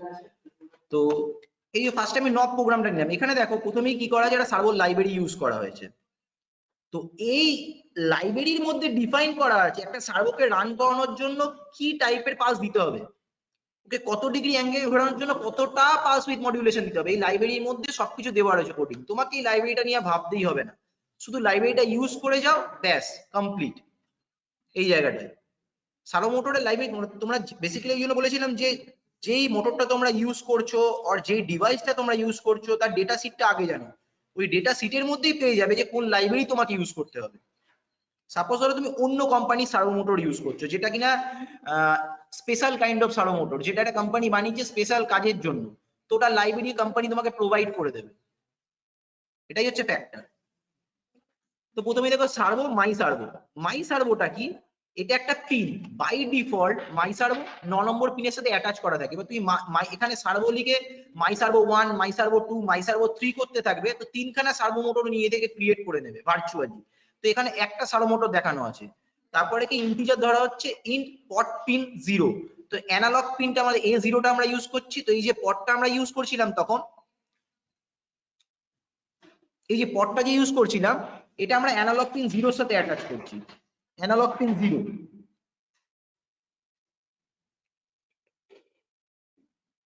অ্যানালগ পিন 0 এর সাথে অ্যাটাচ করছি, আর একখানা আমরা ভোল্টেজে দিলাম, আর একটা গ্রাউন্ডে দিলাম, ঠিক আছে। তাহলে কি হচ্ছে, এই যে পট পিনটা থেকে অ্যানালগ পিন 0 তে আমাদের একটা অ্যানালগ রিড করছি, আগেই আমরা দেখলাম যে পটটা থেকে আমরা অ্যানালগ ভ্যালু রিড করেছি, আগেই দেখলাম তো একটা ভ্যালু আমরা রিড করছি, রিড করার পরে সেই ভ্যালুটা আমরা পাবো। এবার সেই ভ্যালুটা আমরা কি করব, এই যে ভ্যালুর মধ্যে পুট করব, কোথায়, এখানে লুপের মধ্যে চলে আসো। এই দেখো হোয়াইট সেটা মাই সার্ভো অ্যাটাচ 9 নম্বর পিনের সাথে অ্যাটাচ করা আছে। এবার দেখো মাই সার্ভো 2 নিলে, 3 নিলে, 4 নিলে, তো এরকম ভাবে তোমরা মাই সার্ভো 1 9 এর জায়গায় 6 বলেছিলাম 6 নম্বর পিনে, যেখানে এখানে পিডব্লিউএম আছে একটার পর একটা লিখতে থাকবো, অনেকগুলো সার্ভো মোটর ইউজ করতে পারবো ওখানে। তো আবার লুপে চলে আসি, দেখো 4টে লাইন জাস্ট লুপে, একটা ডিলে আছে তার মধ্যে, আবার 4টে লাইন কি ভ্যালু অ্যানালগ রিড পট পিন, অ্যানালগ রিড করছে A0 পিনটাকে ভ্যালুর মধ্যে পুট করে দিলে ভ্যালুটাকে ম্যাপ করছে 0 টু 1023 0 টু 180, এই যে 180 ডিগ্রি দিলাম, এই যে 180 ভ্যালুটাকে ম্যাপ করে দিবে, মানে 0 এর জন্য 0 দেবে, 1023 এর জন্য 180 দেবে। তো এটাকে আমরা রান করে দিই প্রোগ্রামটাকে।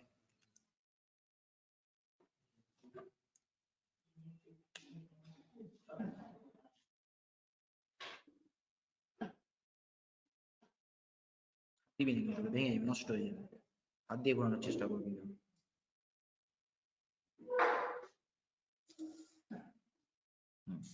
তো বার্ন হয়ে গেছে, সার্ভো দেখলে বার্ন হওয়ার সাথে সাথেই সার্ভোর মাথাটা একটা অ্যাঙ্গেলে গিয়ে দাঁড়িয়ে গেল। এবার আমরা পটটাকে ঘোরাই, দেখি কি হয়। নিচের দিকে বুঝতে পারবে।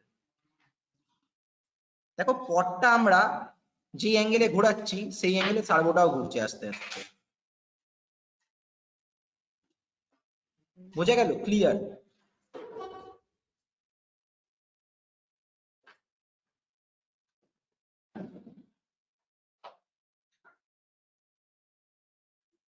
যত তাড়াতাড়ি আমরা পটটাকে মুভ করি তত তাড়াতাড়ি ও রেসপন্স করছে। তো এখানে কি করছে, অ্যানালগ ভ্যালুটাকে নিচ্ছে, ক্যালিব্রেশন করছে, মেজারমেন্ট করছে, আফটার দ্যাট সার্ভোকে সিগন্যাল দিচ্ছে। তো আমরা পটটাকে ঘুরিয়ে সার্ভোটাকে কন্ট্রোল করতে পারি, এখানে নর্মাল ব্যাপার। এবার আমি প্রথম প্রোগ্রামেতেই দেখেছিলাম যে আমার ওখানে ভ্যালুটা 1023 দিচ্ছে না, কারণ আমার এখানে পটটা গোলমাল আছে বলে। তো ভ্যালুটা দেখি হাইয়েস্ট ভ্যালু কত দিচ্ছিল, একবার দেখে নি, মেজারমেন্ট করে দেখে নি, তারপরে সেই ভ্যালুটাতে আমরা ম্যাপ করবো। আজকে তোমরা ম্যাপ করা শিখে যাবে। কোডিং এর আরেকটা পার্ট, অ্যানালগ সেন্সর তোমরা যেখানেই ইউজ করবে না কেন, যেখান থেকে তোমরা ধরো ইন্ডাস্ট্রিতে গেলে, ইন্ডাস্ট্রিতে গিয়ে তোমরা একটা সেন্সর অ্যাটাচ করেছো, সেন্সরটা 4 to 20 মিলিঅ্যাম্পিয়ার আউটপুট দিচ্ছে, তার রেসপেক্টে 4 to 20 মিলিঅ্যাম্পিয়ারকে তুমি 0 to 5 ভোল্ট আউটপুটে ভেঙে নিলে একটা রেজিস্ট্যান্স ইউজ করে, সার্চ রেজিস্ট্যান্স প্যারালালি ইউজ করে তুমি ভেঙে নিলে। ভেঙে নেওয়ার পরে তুমি ক্যালিব্রেশন কিরকম ভাবে করো, ম্যাপিং কিরকম ভাবে করো, সেটা আমি আজকে দেখিয়ে দিচ্ছি। দেখো ফার্স্ট দেখে নি হাইয়েস্ট ভ্যালু কত পাচ্ছি আমি পট থেকে। লোয়েস্ট ভ্যালু পাচ্ছি 0 এন্ড হাইয়েস্ট ভ্যালু পাচ্ছি 914। তো এর মধ্যে আমরা ম্যাপিং করব। এখানে নবে চলে গেলাম, 914, চলো সেন্সরটা ক্যালিব্রেশন হয়ে গেল। এখানে বেসিক্যালি সেন্সর হচ্ছে এই পটটা, আর ড্রাইভ হচ্ছে এটা। সেন্সর দিয়ে সেন্স করছে, ড্রাইভারটা ড্রাইভ করছে।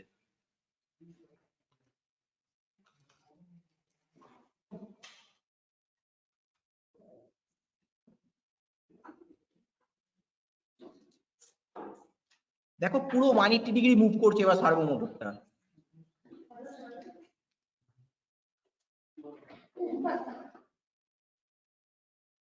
তোমরা ঘুরিয়ে ঘুরিয়ে ট্রাই করে দেখে নাও এবার তোমরা এটাকে ধরো।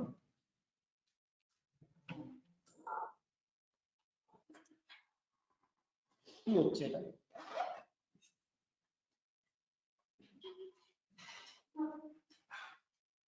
তোমরা দেখতে পাচ্ছ কিরকম ভাবে নবটাকে আমরা যত ডিগ্রি অ্যাঙ্গেলে ঘোরাচ্ছি তত ডিগ্রি অ্যাঙ্গেলেই ঠিক সার্ভো মোটরের মাথাটা ঘুরছে। পরিষ্কার? তো সার্ভো মোটরের প্রোগ্রামিং এ কিচ্ছু নেই, শুধু লাইব্রেরি ইউজ করা হয়েছে, লাইব্রেরি থেকে স্পেশাল দুটো ফাংশনকে কল করা হচ্ছে। মাই সার্ভো অ্যাটাচ, কত নম্বর পিনের সাথে অ্যাটাচ হলো, এটা একটা স্পেশাল ফাংশন। আর হচ্ছে মাই সার্ভো রাইট, ব্যাস আর কিচ্ছু নেই।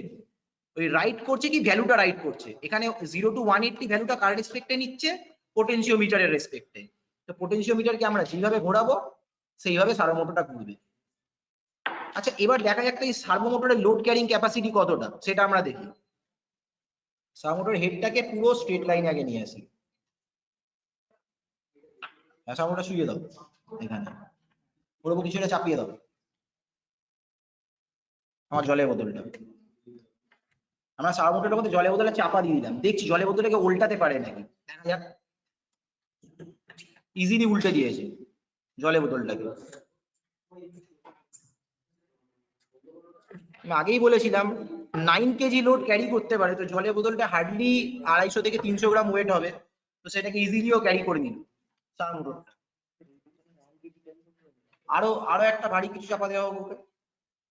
কি চাপা দিই? ট্রান্সফরমারটা নিয়ে ট্রান্সফরমার না ফিউলে হবে, ভেঙে যাবে। তো 9 কেজির থেকে বেশি দেখি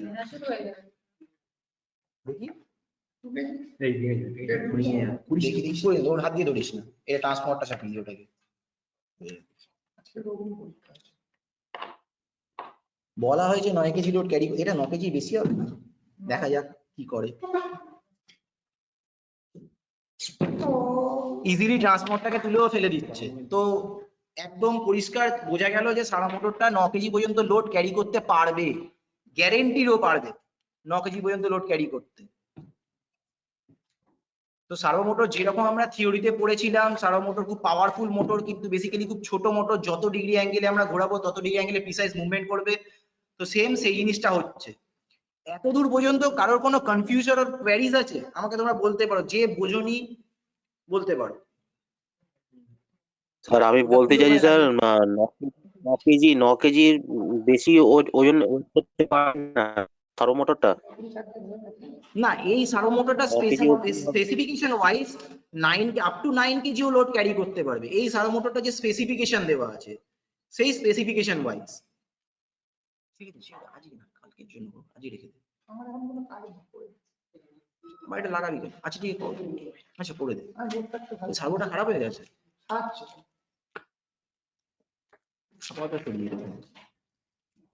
এই সার্ভো মোটরের যে স্পেসিফিকেশন প্লাস্টিক গিয়ার সার্ভো, তো সেটার জন্য 9 কেজি ক্যারি করতে পারবে, এর বেশি ক্যারি করতে পারবে না। আমরা যদি ওই মেটাল গিয়ার সার্ভো কিংবা অন্য কোনো সার্ভো মোটর এখানে ইউজ করতাম, আরো বেশি লোড ক্যারি করতে পারতো। আমাদের কাছে অত ওয়েটও নেই বেসিক্যালি। হ্যাঁ লাগিয়ে যে আমরা মাপবো ওটাকে। তো এবার ওই সার্ভো মোটরটাকে অন্য কোনো একটা জায়গায় অ্যারেঞ্জ করা হচ্ছে, যেখানে একটা হাত তৈরি করা হয়েছে, দেখি হাতটা কিরম ভাবে রোবট কিরম ভাবে হাত নাড়াতে পারে সেটা দেখা যাক। তো আর কারো কনফিউশন আছে যে সার্ভো মোটর কিরম ভাবে কাজ করছে এই ব্যাপার নিয়ে কারো কোনো কনফিউশন আছে? স্যার আমি যদি স্যার 9 কেজির বেশি লোড দিই তাহলে তো সার্ভো মোটরটা তো খারাপও তো হতে পারে। খারাপ হবে না, বেসিক্যালি কি ভেতরে যে গিয়ার অ্যারেঞ্জমেন্ট গুলো রয়েছে ওগুলো ভেঙে যাবে। গিয়ার স্যার আমি তাই বলছিলাম, যদি কোনোভাবে যদি স্যার প্রোগ্রামিং করে দেওয়া হয় 9 কেজি যদি হচ্ছে লোড হয় তবেই তুলবে, 9 কেজির আপার হলে মানে হচ্ছে কোনো কাজই করবে না, এমন কোনো প্রোগ্রামিং করা যাবে? হ্যাঁ, কেন করা যাবে না? তুমি একটা লোড সেল ইউজ করো, লোড সেল বেসিক্যালি কত লোড পড়ছে ওর উপর সেটা মাপতে পারবে। তো লোড সেল যখনই দেখবে 9 কেজির বেশি লোড হয়ে যাচ্ছে তখন কাজ করবে না সার্ভো মোটরটা, সেইভাবে তুমি লজিক্যালি প্রোগ্রামিংটা করবে। লজিকটা দেখো, লোড সেল থেকে এখানে কি একটা পোটেনশিওমিটার থেকে ডেটাটা নিচ্ছে, ওখানে লোড সেল থেকে ডেটাটা নেবে যে কত কেজি লোড আছে। এবার যদি দেখি 9 কেজির বেশি লোড হলো তখন সার্ভোটা কাজ করবে না। লজিকটা এরকম। 9 কেজির বেশি, এবার যদি 9 কেজি কম লোড হয় তাহলে সার্ভোটা কাজ করবে, লজিক এরকম হবে। আগেও তো আমরা কোডিং করার সময় এই টাইপের করেছিলাম। হ্যাঁ দেখো, একটা হাত ওখানে আটকানো হয়েছে, দেখা যাচ্ছে না পুরোটা ক্লিয়ার। আপনি একটু পরে সার্ভো ইন্টারনাল কনস্ট্রাকশনটা দেখিয়ে দেন। সার্ভো ইন্টারনাল কনস্ট্রাকশন দেখানো হয়ে গেছে। ও লাইভ, আচ্ছা এখানে, আচ্ছা এটা হাতটা তুই দেখা সঙ্গে দেখো, খুলিস না, এক সেকেন্ড। তোমার দেখো পোটেনশিওমিটার দিয়ে ওটা ছিল, পোটেনশিওমিটার দিয়ে কিরকম এখানে ব্যাটটা লাগছে, পোটেনশিওমিটার দিয়ে কিরকম ভাবে সার্ভো মোটরটা কন্ট্রোল করা হচ্ছে দেখো। তো পোটেনশিওমিটারটা ঘুরিয়ে আমরা একটা আর্মকে দিয়ে টাটা করাতে পারছি বেসিক্যালি।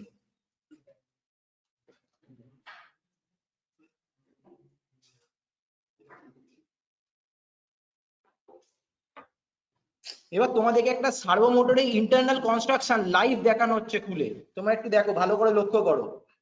যারা সার্ভো মোটরের ইন্টারনাল কনস্ট্রাকশন দেখতে চেয়েছিলে, সার্ভো মোটরের ভেতরে কি থাকে না থাকে লাইভ খুলে দেখানো হচ্ছে, তোমরা একটু ভালো করে লক্ষ্য করো, দেখে নাও। হ্যাঁ দেখা যাচ্ছে, ক্লিয়ার দেখা যাচ্ছে, করো তুমি।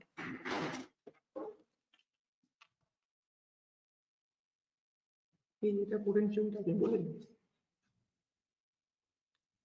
এটা হচ্ছে পোটেনশিওমিটার। প্রথমে দেখো এই পোটেনশিওমিটারটা, ওখানে রয়েছে পোটেনশিওমিটার, ওই জায়গাটা পোটেনশিওমিটার আছে ভেতরের দিকে। মাইক্রো কন্ট্রোলার আছে একটা ছোট, তার সাথে মাইক্রো কন্ট্রোলার অ্যারেঞ্জমেন্ট। ওটা পোটেনশিওমিটারটা, এটা মোটরটা, এদিকে মোটর আছে, এদিকে মোটর, এইদিকে পোটেনশিওমিটারটা আছে, এই নিচে দিকে ভেতর দিকে আছে। এটা খোলা যাবে না অ্যারেঞ্জমেন্ট, আগে মাথাটা খুলতে হবে, দেখি না মাথাটা খোলা যাবে, এখান দিয়ে খুলতে হবে।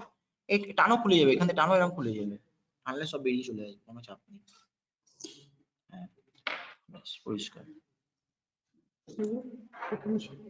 এটা হচ্ছে পোটেনশিওমিটারটা, দেখো এই হচ্ছে পোটেনশিওমিটারটা এটা, আর পাশে ডিসি মোটর, ছোট্ট একটা ডিসি মোটর যেটা হাই আরপিএম এ ঘুরতে পারে, ওটা খুব বেশি স্পিডে ঘুরতে পারে। কিন্তু এই গিয়ার অ্যারেঞ্জমেন্টটা ভেতরে, এইখানটা দেখবে ভেতরে গিয়ার, এই যে ভেতরে যে গিয়ার অ্যারেঞ্জমেন্টটা করা রয়েছে আপার কনস্ট্রাকশনের উপরে, ওই গিয়ার অ্যারেঞ্জমেন্টটার জন্য ওর আরপিএমটা কমে যায়, আর লোড ক্যারিং ক্যাপাসিটিটা বেড়ে যায়, মানে টর্কটা বেড়ে যায় বেসিক্যালি। তো আশা করছি কনস্ট্রাকশনটা তোমরা সবাই দেখতে পাচ্ছ ক্লিয়ারলি। হ্যাঁ স্যার, দেখতে পাচ্ছি। ওকে, ঠিক করে ফেলে লাগিয়ে দাও, দেখাও দেখি দেখি করে ফেলো ওটা। তুমি ঠিক করবে, আমার লাগাবো না, যদি প্রবলেম আছে চেক করবে না। ওকে, তাই করো। আচ্ছা, এবার আগের যে এখানে থাক, দেখুন যে ও ঠিক করছে, দেখুন আগের যে তোমরা প্রোগ্রামটা দেখলে ওটা ছিল নব। আমি যতটা পোটেনশিওমিটার দিয়ে ভ্যালু দেবো সেই পোটেনশিওমিটারের রেসপেক্টে সার্ভো মোটরটা ঘুরবে। এবারে সুইপ প্রোগ্রামে চলে এসেছি। সুইপ প্রোগ্রামে কি একটা ডিলে দেওয়া হয়েছে মাঝখানে, ওই ডিলের রেসপেক্টে একবার 180 ঘুরবে, আবার 0 ডিগ্রি পজিশনে ফিরে আসবে। ডিলের রেসপেক্টে 180 ঘুরবে, আবার 0 ডিগ্রি পজিশনে মুভ করে চলে আসবে। এখানে কোনো পোটেনশিওমিটার কাজ করবে না, পোটেনশিওমিটার লাগবে না।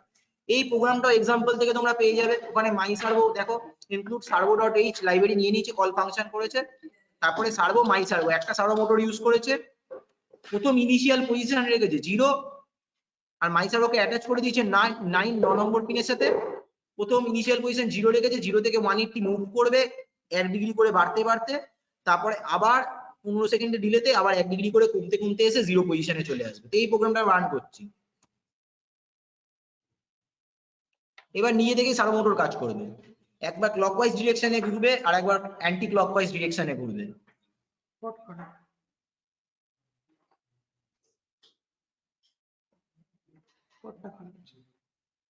পটটা চেঞ্জ করা যাবে না, পটটাকে চেঞ্জ করো।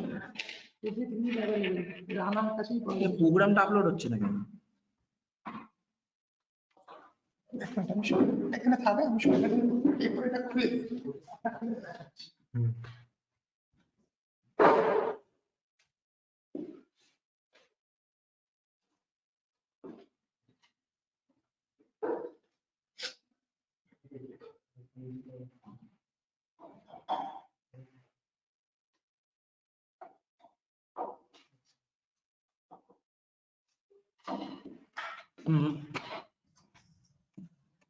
পিডব্লিউএমপিটা খুলে দাও। ঠিক আছে,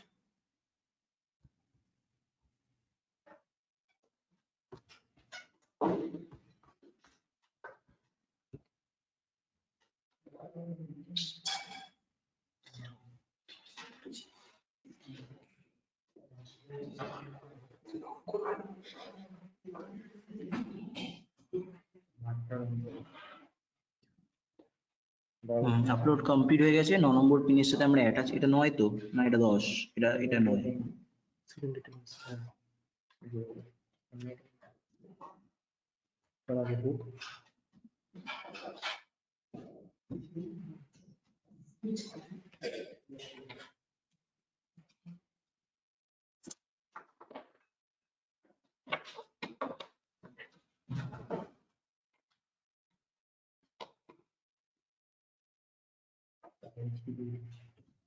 পুরোটা ঘুরছে না তো?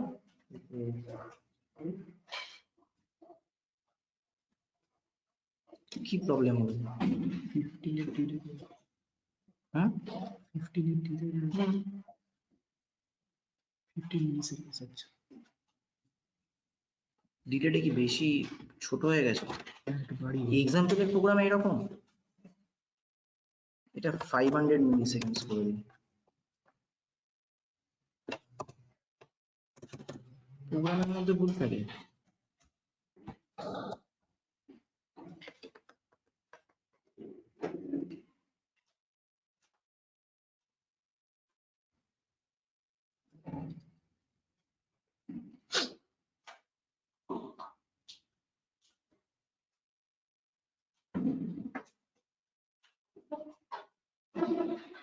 এই যে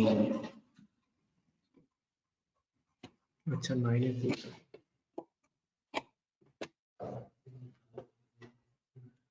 আচ্ছা, পিডব্লিউএম পিনের সাথে কোনো কিছু কানেকশন করা থাকলে এভিআর বার্ন হয় না? হ্যাঁ,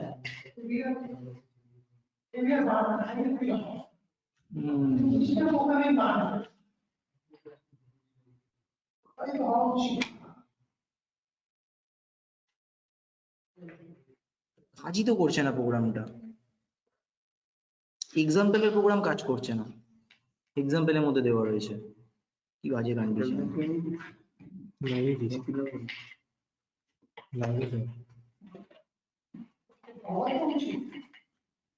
কাজ করছে না, পড়া কোথায় হচ্ছে,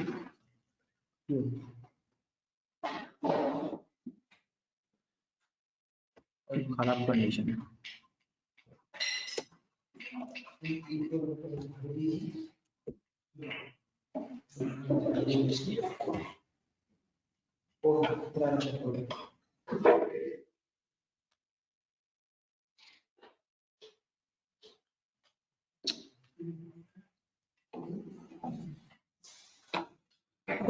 এক্সাম্পলের কোডিং দেওয়া আছে সেটা কাজ করছে না, মানে আর্ডিনোর এক্সাম্পলের মধ্যেও ভুল দেওয়া আছে ইচ্ছা করে। হ্যাঁ নন অফ সাথে লাগাও,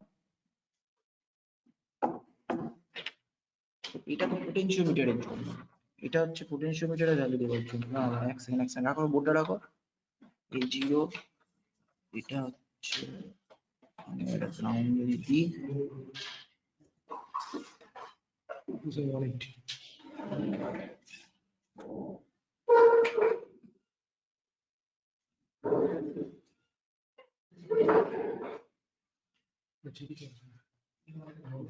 এক্সাম্পলের কোডটা কাজ করছে না কেন বুঝতে পারছি, পোটেনশিওমিটারটা খারাপ। সঙ্গে এক্সটার্নাল পোটেনশিওমিটার লাগিয়ে দিচ্ছি, মোটর হু করে ঘুরবে, বাইরে থেকে কন্ট্রোল করবে।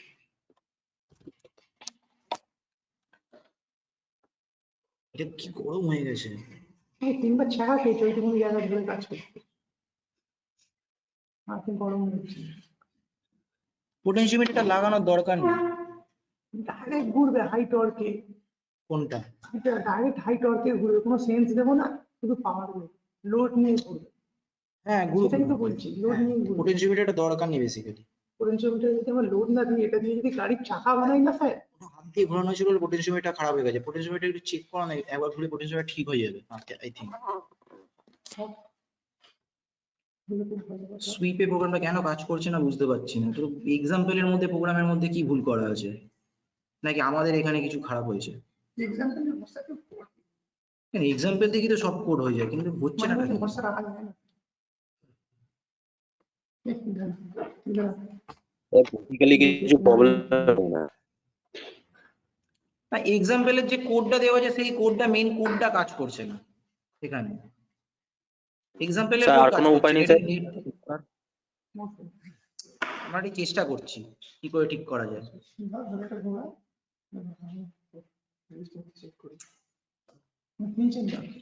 প্রবলেম হচ্ছে পুরো মধ্যে লজিক্যালি সব ঠিকই লিখতে পারছি, স্টেপ অফ 1 পেজি ঠিকই তো আছে।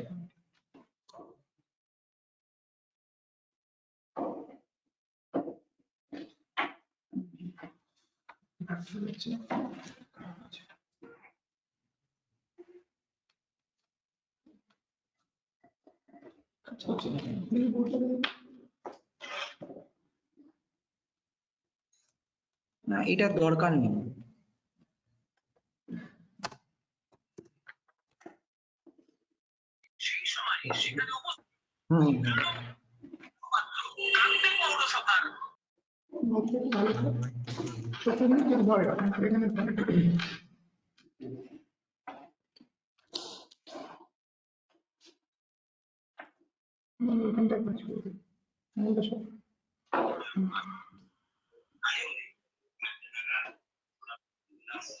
কোডটা গোলমাল আছে, কোডেই প্রবলেম আছে এখানে, লাইব্রেরির মধ্যে কোনো একটা জিনিস প্রবলেম আছে। আচ্ছা ঠিক আছে, আমরা আজ কোডটা ফিল্টার করে নেবো, কোডের মধ্যে যদি কোনো প্রবলেম থাকে। হ্যাঁ গিটার থেকে কোড পাওয়া যাবে, কোডটা এখানে বেসিক্যালি ঠিক আছে, কোডের মধ্যে দেখলাম কোড তো 4টে লাইনের কোড, তার মধ্যে লজিক কি ঠিক আছে তো? ঠিক আছে, শর্ট হয়ে গেছে। কোনটা শর্ট হয়েছে? ঠিক কর ঠিক কর। দেখো গিটহাবে যে কোড পাওয়া যাবে ঠিক, এখানে কোডটাও ঠিক আছে, কোড লজিক্যালি দেখছি সবকিছু কোডের মধ্যে ঠিক আছে, প্রবলেমটা হচ্ছে লাইব্রেরির মধ্যে কিছু একটা প্রবলেম হয়ে আছে। এক্সাম্পলের মধ্যে লাইব্রেরিটা যে মাইসার্ভো যে এই যে প্রথম যে লাইব্রেরিটা আছে, লাইব্রেরির মধ্যে ওরা কোনো একটা প্রবলেম করে রেখেছে, সবসময় তোমাদেরকে একদম পারফেক্ট জিনিসটা দেয় না, ফ্রিতে কখনো পারফেক্ট জিনিস পাওয়া যায় না, তো সেটা ওরা দেয়নি। আমি এই প্রোগ্রামটাতে বেসিক্যালি কোনো ঘাঁটিও নি, ঘাঁটতে গিয়ে দেখছি প্রবলেম। আগেও একটা এরকম প্রবলেম পেয়েছিলাম, সেটা আমরা রেকটিফাই করেছিলাম, আজকেও সেম প্রবলেমটা পেলাম। এই লাইব্রেরিটাকে আমি নেক্সট দিন দেখবো, এখন লাইব্রেরিটা দেখা সম্ভব না। তো এইটুকু তোমরা আজকে দেখে রাখো যে পোটেনশিওমিটার দিয়ে আমরা সার্ভোমোটরটাকে কন্ট্রোল করলাম। নেক্সট ডে আমরা জাইরোস্কোপ যেটা দেখেছিলাম, অ্যাক্সেলেরোমিটার যেটা আমরা ভাইব্রেশনটা দেখেছিলাম যে কোন দিকে মুভ করছে, কতটা অ্যাক্সেলারেশন হচ্ছে, তার স্পেকট্রামটা আমরা কম্পিউটারে প্রিন্ট করেছিলাম, সেটা আমরা হাতে লাগাবো। তো আমার হাতের যেটা মুভমেন্ট হবে সেই হিসাবে সার্ভোমোটরটা মুভ করবে। তো এইটা, তো সেইটা আমরা করব নেক্সট ডে। তো আজকের মতো বলো, তোমাদের মধ্যে যদি কোনো প্রবলেম থাকে, কোনো কোয়ারিজ থাকে, সেটা আমি ক্লিয়ার করে দিচ্ছি। ক্লাস করাতে করাতে তোমাদের অনেক কোয়ারিজ ছিল, এখন বলো। কারো কোনো কোয়ারিজ থাকলে এখন বলো, এখন ক্লিয়ার করে দিচ্ছি। কোনো মোটর, কোনো কিছু জানিয়ে, কোনো কিছু নিয়ে কোয়ারিজ থাকলে তোমরা বলতে পারো। স্যার এই মোটরটার একবার বলুন তো স্যার, বুঝতে পারছি না ঠিক। কোন মোটর? যেটা এখন সেই বলেন একটা হিট হয়ে যাচ্ছে, যেটা কাজ করছে না, এই মোটরটা, এই যে সার্ভো মোটরের এটা। ওটা সার্ভো মোটরের ভেতরে ডিসি মোটর। ওই সার্ভো মোটরটা খারাপ হয়েছে, একটা প্রবলেম হয়েছে, তো আমাদের ল্যাবের মধ্যে ওটাকে সারানোর চেষ্টা চলছে। ওই সার্ভো মোটরটার ভেতরে যে পোটেনশিওমিটারটা আছে, এই যে পোটেনশিওমিটারটা দেখো, দেখো এই পোটেনশিওমিটারটা দেখে, এই যে দেখো একটা ছোট্ট পোটেনশিওমিটার, এর নিচের দিকে নাও, ফোকাস হচ্ছে না ঠিক। হ্যাঁ, এই যে ছোট্ট পোটেনশিওমিটারটা, এইটা এই সার্ভো মোটরটার ভেতরে ছিল। এই যে সার্ভো মোটরটা খোলা হয়েছে, এটা খোলা হয়েছে, এটার ভেতরে ছিল। ও, তো এটাকে ঠিক করা হচ্ছে। খুবই ইন্টারেস্টিং একটা ব্যাপার স্যাপার এখানে চলছে।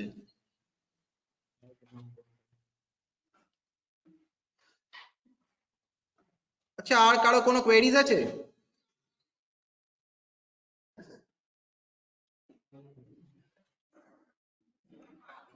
ঠিক আছে, তো তোমরা একটা জিনিস দেখে নাও। আজকে আমরা সার্ভো মোটর কন্ট্রোল করা শিখে গেলাম, আগের দিন স্টেপার মোটর কন্ট্রোল করা শিখেছি। স্টেপার মোটর দিয়ে আমরা রোটারি মুভমেন্টকে লিনিয়ার মোশনে কনভার্ট করেছি। নেক্সট ডে আমরা সেন্সরের সাথে মোটরকে অ্যাটাচ করব, অ্যাটাচ করে কাজ করব। তারপরের দিন মানে কালকে হচ্ছে 15 তারিখ, 16 তারিখ এক্সামিনেশন হবে। এক্সামিনেশনে যে পাস করবে সে সার্টিফিকেট পাবে। যত মার্কস পাবে সেটা তোমার আগেই দেখেছো, আইআইটির এক্সামিনেশনে সার্টিফিকেট কিরকম প্রোভাইড করা হয়েছে। যারা ফার্স্ট সেকেন্ড থার্ড হয়েছে বেসিক্যালি তাদের কাছে সার্টিফিকেট পৌঁছে গেছে। তো সেম এক্সামিনেশন হবে, এক্সামিনেশন হয়ে তোমাদেরকে সার্টিফিকেট প্রোভাইড করা হবে, সেটা হবে পরশুদিন। এবার বুঝতেই পারছো যারা ক্লাসটা ঠিকমতো করোনি তারা কোন প্রবলেমে পড়বে এক্সামিনেশনের দিন। তো সেই জন্য বলেছিলাম বারবার ক্লাসটা করার জন্য। আর এই সমস্ত সার্টিফিকেটের কিন্তু বিশাল ভ্যালু, শুধু সার্টিফিকেটের ভ্যালু সেটা না, তুমি যে নলেজটা গেইন করলে এই নলেজটার ভ্যালু বেশি। তোমরা যখন কোনো ইন্ডাস্ট্রি সেক্টরে যাবে, ইন্টারভিউ দিতে যাবে, তখন তোমরা বলবে এরকম টাইপের ওয়ার্কশপ করেছো এন্ড তোমরা এই জিনিসগুলো জানো। তোমরা স্টেপার মোটরকে কন্ট্রোল করে নিতে পারবে, সার্ভো মোটরকে কন্ট্রোল করে নিতে পারবে, যে কোনো রকম সেন্সর থেকে তোমরা ডেটা রিসিভ করতে পারবে, ক্লাউডে সেন্ড করতে পারবে। তখন তোমার ভ্যালুটা বুঝতে পারছো। একটা নর্মাল যে ইঞ্জিনিয়ার যে কলেজ থেকে পাস করলো শুধু সাবজেক্টিভ পড়ে, তার সাথে তোমার এই দুজনের একটা ভ্যালুটা বুঝতে পারছো। দুজনের ভ্যালু ডিফারেন্সটা কোথায় থাকবে, কতটা বুস্ট আপ তুমি পাবে ইন্টারভিউ প্যানেলে। বুঝতে পারছি স্যার। এখনই বুঝে গেলে তুমি? এটা নিশ্চয়ই সুবিধা। এখনই সুবিধা, এখনই বুঝে গেছে, ভ্যালু বুঝতে পেরেছে। ঠিক আছে, অনেকটাই ভ্যালু বুঝতে পেরেছে। যাই হোক, সুবিধা দেখো আরো ভালো তুমি ভ্যালু বুঝতে পারবে যখন তুমি প্রজেক্ট করবে। প্রজেক্ট করার সময় ধরো মেকানিক্যাল ডিপার্টমেন্টের ছেলে অনলি মেকানিক্যাল নিয়ে প্রজেক্ট করছে, সিভিল ডিপার্টমেন্টের ছেলে অনলি সিভিল নিয়ে প্রজেক্ট করছে, ইলেকট্রনিক্স ডিপার্টমেন্টের ছেলে অনলি ইলেকট্রনিক্স নিয়ে প্রজেক্ট করছে। কিন্তু যারা বেসিক্যালি আইআইওটি, রোবোটিক্স এই সমস্ত ক্লাসগুলো অ্যাটেন্ড করলো, তারা দেখবে সব রকম ডিপার্টমেন্টকে মিক্স করে একটা হাইফাই প্রজেক্ট তৈরি করছে। প্রজেক্টের আইডিয়াটাই মাথায় চেঞ্জ হয়ে যাবে। হয়তো যারা ভাবছিল আমি একটা নর্মাল স্টিম টারবাইন বানাবো, সে আর শুধু টারবাইনটা বানাবে না, টারবাইনের সাথে সাথে আইওটি ইমপ্লিমেন্টেশন করে দেবে। কতটা পরিমাণ ইলেকট্রিসিটি জেনারেট হলো, কতটা ইলেকট্রিসিটি আমার লাগছে, আর কতটা আমি হোল্ড করে ধরে রাখতে পারছি, একটা ব্যাটারিকে চার্জ করতে পারছি, সবটাই সে করে নেবে। সে হয়তো নিয়ে মোবাইল দিয়ে রেগুলেটও করে নিতে পারবে, এরম টাইপের কাজ করবে। এটাই হচ্ছে ফ্যাক্টর। সেই কারণগুলোর জন্যই আজকে এই ওয়ার্কশপটা অ্যারেঞ্জ করা হয়েছিল। যাই হোক, ওয়ার্কশপ একদম শেষের দিকে, আর একটা দিন বাকি যেখানে আমরা সেন্সর দিয়ে সার্ভো মোটরকে কন্ট্রোল করা দেখবো। নেক্সট ডে এক্সামিনেশন হবে। কারোর কোনো কোয়েরিজ থাকলে এখনো বলো। স্যার কোনো রোবট ফোবট বানানো হবে না? হ্যাঁ, এই তো যে আর্মটা তৈরি করা হয়েছে, হাতটা এটা টাটা করছে, এইটাকেই আমার হাত দিয়ে কন্ট্রোল করবো। রোবট বানানোর জন্য আমার কিছু ছেলেপুলে লাগতো ওয়ার্কশপে, যেটা আমি পাইনি। একটা রোবট আমি ভেবেছিলাম বানাবো, একটা স্ট্যাটিক রোবট, যেটা দিয়ে আমি নিজের টোটাল আর্মটাকেই মুভ করবো, ও মুভ করবে, কিন্তু সেটা হয়নি, শুধু টাটা দেখানো হবে হাত দিয়ে। আমি যেরকম ভাবে হাতের রিস্টটাকে মুভ করবো, ও মুভ করবে রোবটটা, মানে আমি রোবটটাকে টাটা করলে ও টাটা। দেখো রং করা হচ্ছে হাতটাকে, এখানে প্রীতম আছে, প্রীতম ওই হাতটা তৈরি করে রং করছে ওটাকে। এটা কিন্তু ছোট, একটু সোল্ডারিং হবে না। ওই সোল্ডারিং আয়রনটা হবে না, সোল্ডারিং আয়রন আমাদের চলে আসবে। রানাকে একটা কল করতে আমার ফোন থেকে, বল কি বলো, কোটেশন পাঠানো কথা ছিল। না, আপনি করবেন, আপনি ফর্মটা সরাবেন। So, আর কোনো কারো কোয়েরিজ আছে?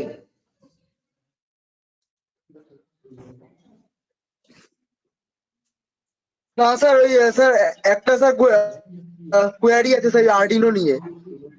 হ্যাঁ বলো। হ্যাঁ স্যার, ওই স্যার থিংস্পিক আর ব্লিঙ্কের লাইব্রেরিটা স্যার কিভাবে অ্যাড করব? থিংস্পিক আর ব্লিঙ্কের লাইব্রেরি, ওকে। তো দেখো এইখানে তুমি স্কেচে যাও, ইনক্লুড লাইব্রেরি, ম্যানেজ লাইব্রেরিজ। কি হলো, কম্পিউটারটা হ্যাং করে গেল? স্যার সেটা বড় কথা না, না বড় কথা না, মানে এই যে প্যানেলটা খুললো, আগে দেখো ডাউনলোড হয়ে যাক, লাইব্রেরি ফাংশনগুলো সব ডাউনলোড হয়ে যাক, ও আপডেটটা চেক করে নিক, তারপরে দেখাচ্ছি। এক সেকেন্ড। তুমি গিটহাবেও পাবে থিংস্পিক কমা দিয়ে গিটহাব লিখবে, গিটহাবেও লাইব্রেরি পেয়ে যাবে। ম্যানুয়ালি অ্যাড করতে পারো, আমি দেখিয়েছিলাম ম্যানুয়ালি অ্যাড করা লাইব্রেরি, ম্যানুয়ালি অটোমেটিক্যালি সব রকম দেখিয়েছিলাম। আর এখান থেকেও পাবে, এখানে দেখো লিখলাম থিংস্পিক, এনটাই করছে না, কি ঝামেলা। আর এখানে কিন্তু একভাবে টাইপ করতে, আমার কিবোর্ডটা বেসিক্যালি খারাপ আছে, প্রবলেমটা করছে, THIN।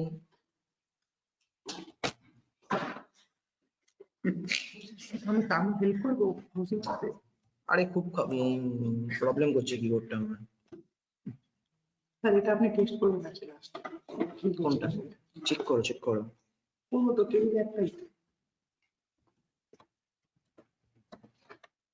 বোর্ড লাগছে, খুব প্রবলেম করছে কিবোর্ডটা, আমার কিবোর্ডটা ঠিক করে দাও না। এই দেখো এখানে থিংস্পিকের লাইব্রেরি চলে এসেছে, অল থিংস টক থিংস্পিক বাই ম্যাথওয়ার্কস। তো তুমি থিংস্পিকের ওয়েবসাইটে গেলে দেখবে ম্যাথওয়ার্কের, ওটা হচ্ছে থিংস্পিক যে প্ল্যাটফর্মটা, ওটা ম্যাথওয়ার্কের, এখানে দিয়ে দিয়েছি। আমার এটা ইনস্টল করা আছে বলে আর ইনস্টলের অপশন দেখাচ্ছে না। দেখি কোন হায়ার ভার্সন, হ্যাঁ হায়ার ভার্সন একটা বেরিয়েছে, সেটা দেখাচ্ছে।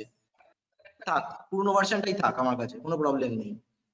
তো এটা হচ্ছে অরিজিনাল লাইব্রেরি থিংস্পিক। আর একটা আছে দেখো, এটা একটা কোনো একটা মানুষ বানিয়েছে থিংস্পিকের লাইব্রেরি, সে হয়তো মডিফিকেশন করেছে, তার নাম দিয়ে আছে, এটা থিংস্পিক ব্যাকস্ল্যাশ দিয়ে ওই নামটা দেওয়া রয়েছে।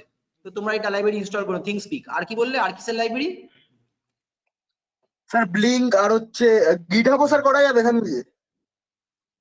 গিটহাব তো লাইব্রেরি না, গিটহাব হচ্ছে একটা প্ল্যাটফর্ম, যে প্ল্যাটফর্মের মধ্যে তুমি সমস্ত রকমের লাইব্রেরি পাবে। গিটহাব তুমি এখান থেকে কেন অ্যাড করতে যাবে? ঠিক আছে, ব্লিঙ্ক পেয়ে যাবে এখানে। আবার বিও করছে না, BLYN কি না, মানি ব্যাগ করে বেরিয়ে যাচ্ছে।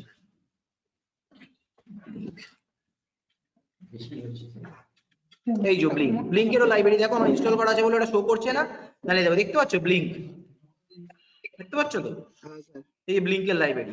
তো এরকম তুমি অ্যাড করে নিতে পারো। এবার যদি তুমি এরকম ভাবে না পাও, কোনো লাইব্রেরি ধরো পেলে না, এই থিংস্পিক, ব্লিঙ্ক এগুলো বেসিক্যালি সবাই ইউজ করে, তুমি এরকম ভাবে পেয়ে গেলে। ধরো আননোন কোনো লাইব্রেরি কেউ ইউজ করে, তুমি একা ইউজ করবে, সেটাকে ম্যানুয়ালি অ্যাটাচ করতে হয়, সেটা আমি দেখিয়েছিলাম। ওই জায়গাটা হচ্ছে এইখানে, কম্পিউটারটা সব জিনিসটাই প্রবলেম করছে।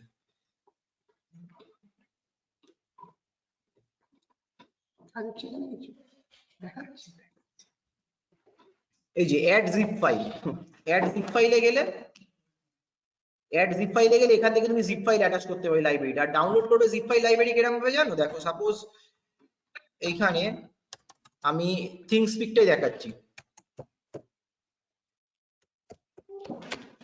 কিবোর্ডটাকে ধুমধাম মারলে ঠিকঠাক কাজ করছে না, একেবারে ভেঙে গেছে।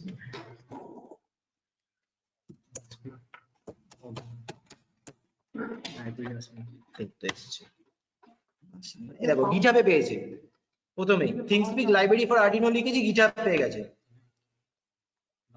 তো গিটহাবের মধ্যে ঢুকলাম, এই দেখো টোটাল এই যখন কোডটা আমি ক্লিক করবো, এই দেখো জিপ ফাইল দিয়ে দেবে এখানে, এই দেখো ডাউনলোড জিপ। এবার এই জিপটাকে ম্যানুয়ালি আমরা অ্যাটাচ করতে পারবো। খুব স্পিডে ঘুরছে ওটা। না না, বোঝা গেল জিনিসটা? হ্যাঁ স্যার, হ্যাঁ স্যার। ঠিক আছে, আর কোনো রকম প্রবলেম হলে তোমরা আমাকে বলো।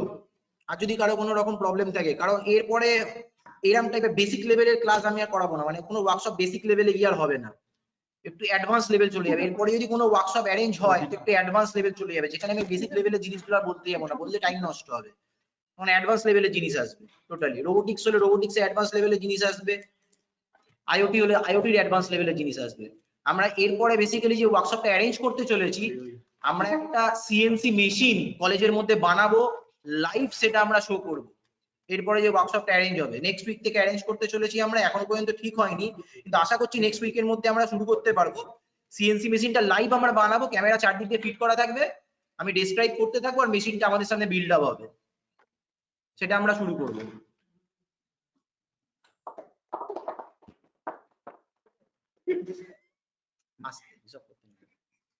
ঠিক আছে, তো এই অটোমেশনের সাহায্যে স্যার সিএনসি মেশিনটা তৈরি হবে? CNC machine totally automated machine, মানে সব রকম অটোমেশন পার্ট ওখানে অ্যাটাচড হয়ে, sensor part, driving system part, মানে আইওটি এন্ড রোবোটিক্স দুটোর কম্বিনেশন পার্ট হয়ে আমাদের সিএনসি মেশিনটা তৈরি হবে। খুব অ্যাডভান্স সিএনসি মেশিন আমরা তৈরি করব, বলতে পারো ওটা ওয়ার্ল্ডের সবথেকে অ্যাডভান্স সিএনসি মেশিন।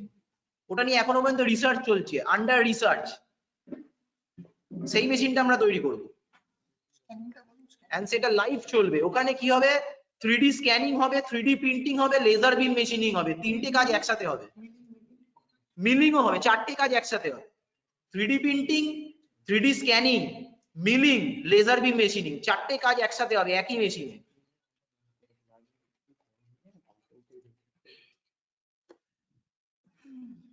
তো আজকে এখানে যে সমস্ত স্যারেরা ম্যাডামেরা রয়েছেন তাদের পারমিশন নিয়ে ক্লাসটা আমি এখানেই শেষ করতে চাই। রিক স্যার, ময়ূরী ম্যাডাম। হ্যাঁ স্যার আছি। স্টুডেন্টস, তোমাদের আর কারোর কোনো কোয়ারি আছে স্যারকে জিজ্ঞেস করার মতো? না স্যার। স্যার কিন্তু এক্সাম নেবেন, এটা একটু মাথায় রাখবে, কারণ এক্সামে পাস না করতে পারলে কিন্তু কোর্স কমপ্লিশন সার্টিফিকেটটা পাবে না, ঠিক আছে? তো একটু প্র্যাকটিস করো, একটু চিন্তা ভাবনা করো, স্যার যেগুলো পড়িয়েছেন লাস্ট যে কটা ক্লাসে প্লাস আজকে এটা পড়ালেন, স্যার তো মোটামুটি সবই দেখাচ্ছেন, খুবই ক্লিয়ারলি দেখাচ্ছেন, খুবই ক্লিয়ার ভাবে শো করছেন, এবং আশা করি তোমাদের কাছে ইনফরমেশন গুলো পৌঁছচ্ছে ভালোভাবেই। এরপরে এক্সাম দিয়ে তোমরা সার্টিফিকেটটা ক্লেম করতে পারবে আর কি বেসিক্যালি। তো ম্যামকে আমি রিকোয়েস্ট করছি, ম্যাম যদি কিছু বলার থাকে ম্যাম প্লিজ বলুন। আমার এমনি কিছু বলার নেই, অন্যদিনের মতো আজকের ক্লাসটাও যথেষ্টই মানে ভালোই মানে লাগলো, এবং অভিজিৎ প্র্যাকটিক্যালি শুটটা দেখালো। এবার তো মোটামুটি এই ওয়ার্কশপটা শেষের দিকে অনেকটাই চলে এসেছে, অতএব তোমরা এখন পড়াশোনাটা শুরু করে দাও, কারণ এক্সাম তো দিতে হবে। আর কারোর কোনো জায়গায় যদি কোনো রকম কোয়ারি থাকে স্যারকে ক্লাসে জিজ্ঞাসা করে নেবে, ঠিক আছে? ম্যাম আপনার তো গলা শুনে তোমাদের মনে কি, হচ্ছে আপনার শরীর খারাপ। হ্যাঁ আমার কালকে থেকে খুব শরীর খারাপ। তো যাই হোক, তোমরা একটু দেখো কোথায় কি অসুবিধা আছে, স্যারকে জিজ্ঞেস করে নেবে। আর সবাই খুব ভালো থাকো। আজকের ক্লাসটা আর যদি কিছু কোয়ারি থাকে স্যার এখনো আছেন, স্যারকে জিজ্ঞেস করে নাও, না হলে ক্লাসটা আজকে এখানে আমরা ক্লোজ করে দেবো। কারো কি কোনো কোয়ারি আছে? ম্যাম এক্সামটা কেমন হবে? অনলাইন এক্সাম হবে। অনলাইন এক্সাম হবে, অনলাইন ফার্স্ট একটা রিটেন টেস্ট হবে, তারপরে হচ্ছে ভাইভা হবে এক্সামে। আইআইওটি ক্লাসে যেরকম হয়েছিল, আমি একটা অনলাইন ফর্ম দেবো, ফর্মটাকে অনলাইনে ফিল আপ করতে হবে উইদিন আ টাইমটা তখনই আমি বলে দেবো কতক্ষণ টাইমের মধ্যে ফর্মটাকে ফিল আপ করতে হবে। মাল্টিপল চয়েস বেসিক্যালি কোয়েশ্চেন থাকবে, তারপরে আমি ওই যে কোয়েশ্চেন পেপারটা তোমরা সাবমিশন করে সলিউশন পেপারটা সাবমিট করবে, সেই সাবমিশনের রেসপেক্টে আমি আবার ভাইবা নেব, তারপরেই তোমাদের মার্কস ডিসাইড করা হবে। এটা কি কোনো অ্যাপসের সাহায্যে হবে না এমনি লিংকের সাহায্যে হবে? না না, লিংক, গুগল ফর্মের লিংক থাকবে, কোনো অ্যাপ না, যেরকম তোমাদের গো টু মিটিং এ হচ্ছে সেরকম ভাবে নরমালি। মানে পিডিএফ ফাইল সাবমিট করতে হবে? পিডিএফ ফাইল না, জাস্ট ফর্মটাকে সাবমিট, তোমার শুধু একটাই বাটন ক্লিক করতে হবে, সাবমিট, আর কিছু করার থাকবে না। লিংক থাকবে, লিংকটাকে ক্লিক করবে, লিংক থাকবে, লিংকটাকে ক্লিক করবে, ক্লিক করলে তোমার কাছে একটা পেজ খুলে যাবে, পেজের মধ্যে যেখানে এটা অ্যানসার দেবা তুমি অ্যানসার দিয়ে দেবে এন্ড সাবমিট বাটন। ঠিক আছে স্যার। স্যার আজকের মানে ভিডিওটা মানে মানে লিংকে পাবো তো আমাদের ফেসবুকে? অবশ্যই পাবে, আশা করছি পাবে। থ্যাংক ইউ স্যার, কিছু জিজ্ঞেস করুন। আর কারো কোনো কোয়েরি আছে? আর কারো কোনো কোয়েরি আছে? না ম্যাম, আই থিঙ্ক আর কোনো কারো কোয়েরি নেই। ঠিক আছে, তাহলে আজকের আজকের যে এটার ডেটা আজকে তাহলে এখানে আমরা এন্ড করছি। তোমরা সবাই ভালো থাকো। Abhijit, thank you very much. Student তোমরা যারা জয়েন করেছো, তোমাদের কোঅপারেশনের জন্য তোমাদেরকে থ্যাঙ্কস জানাই। এবার তোমরা নিজেদের প্রিপারেশন নিয়ে স্টার্ট করে দাও। ঠিক আছে, সবাই ভালো থেকো। আমি তাহলে আজকের ডেটা এখানে ক্লোজ করে দিচ্ছি। Thank you ma'am. Thank you ma'am. Thank you sir, with sir.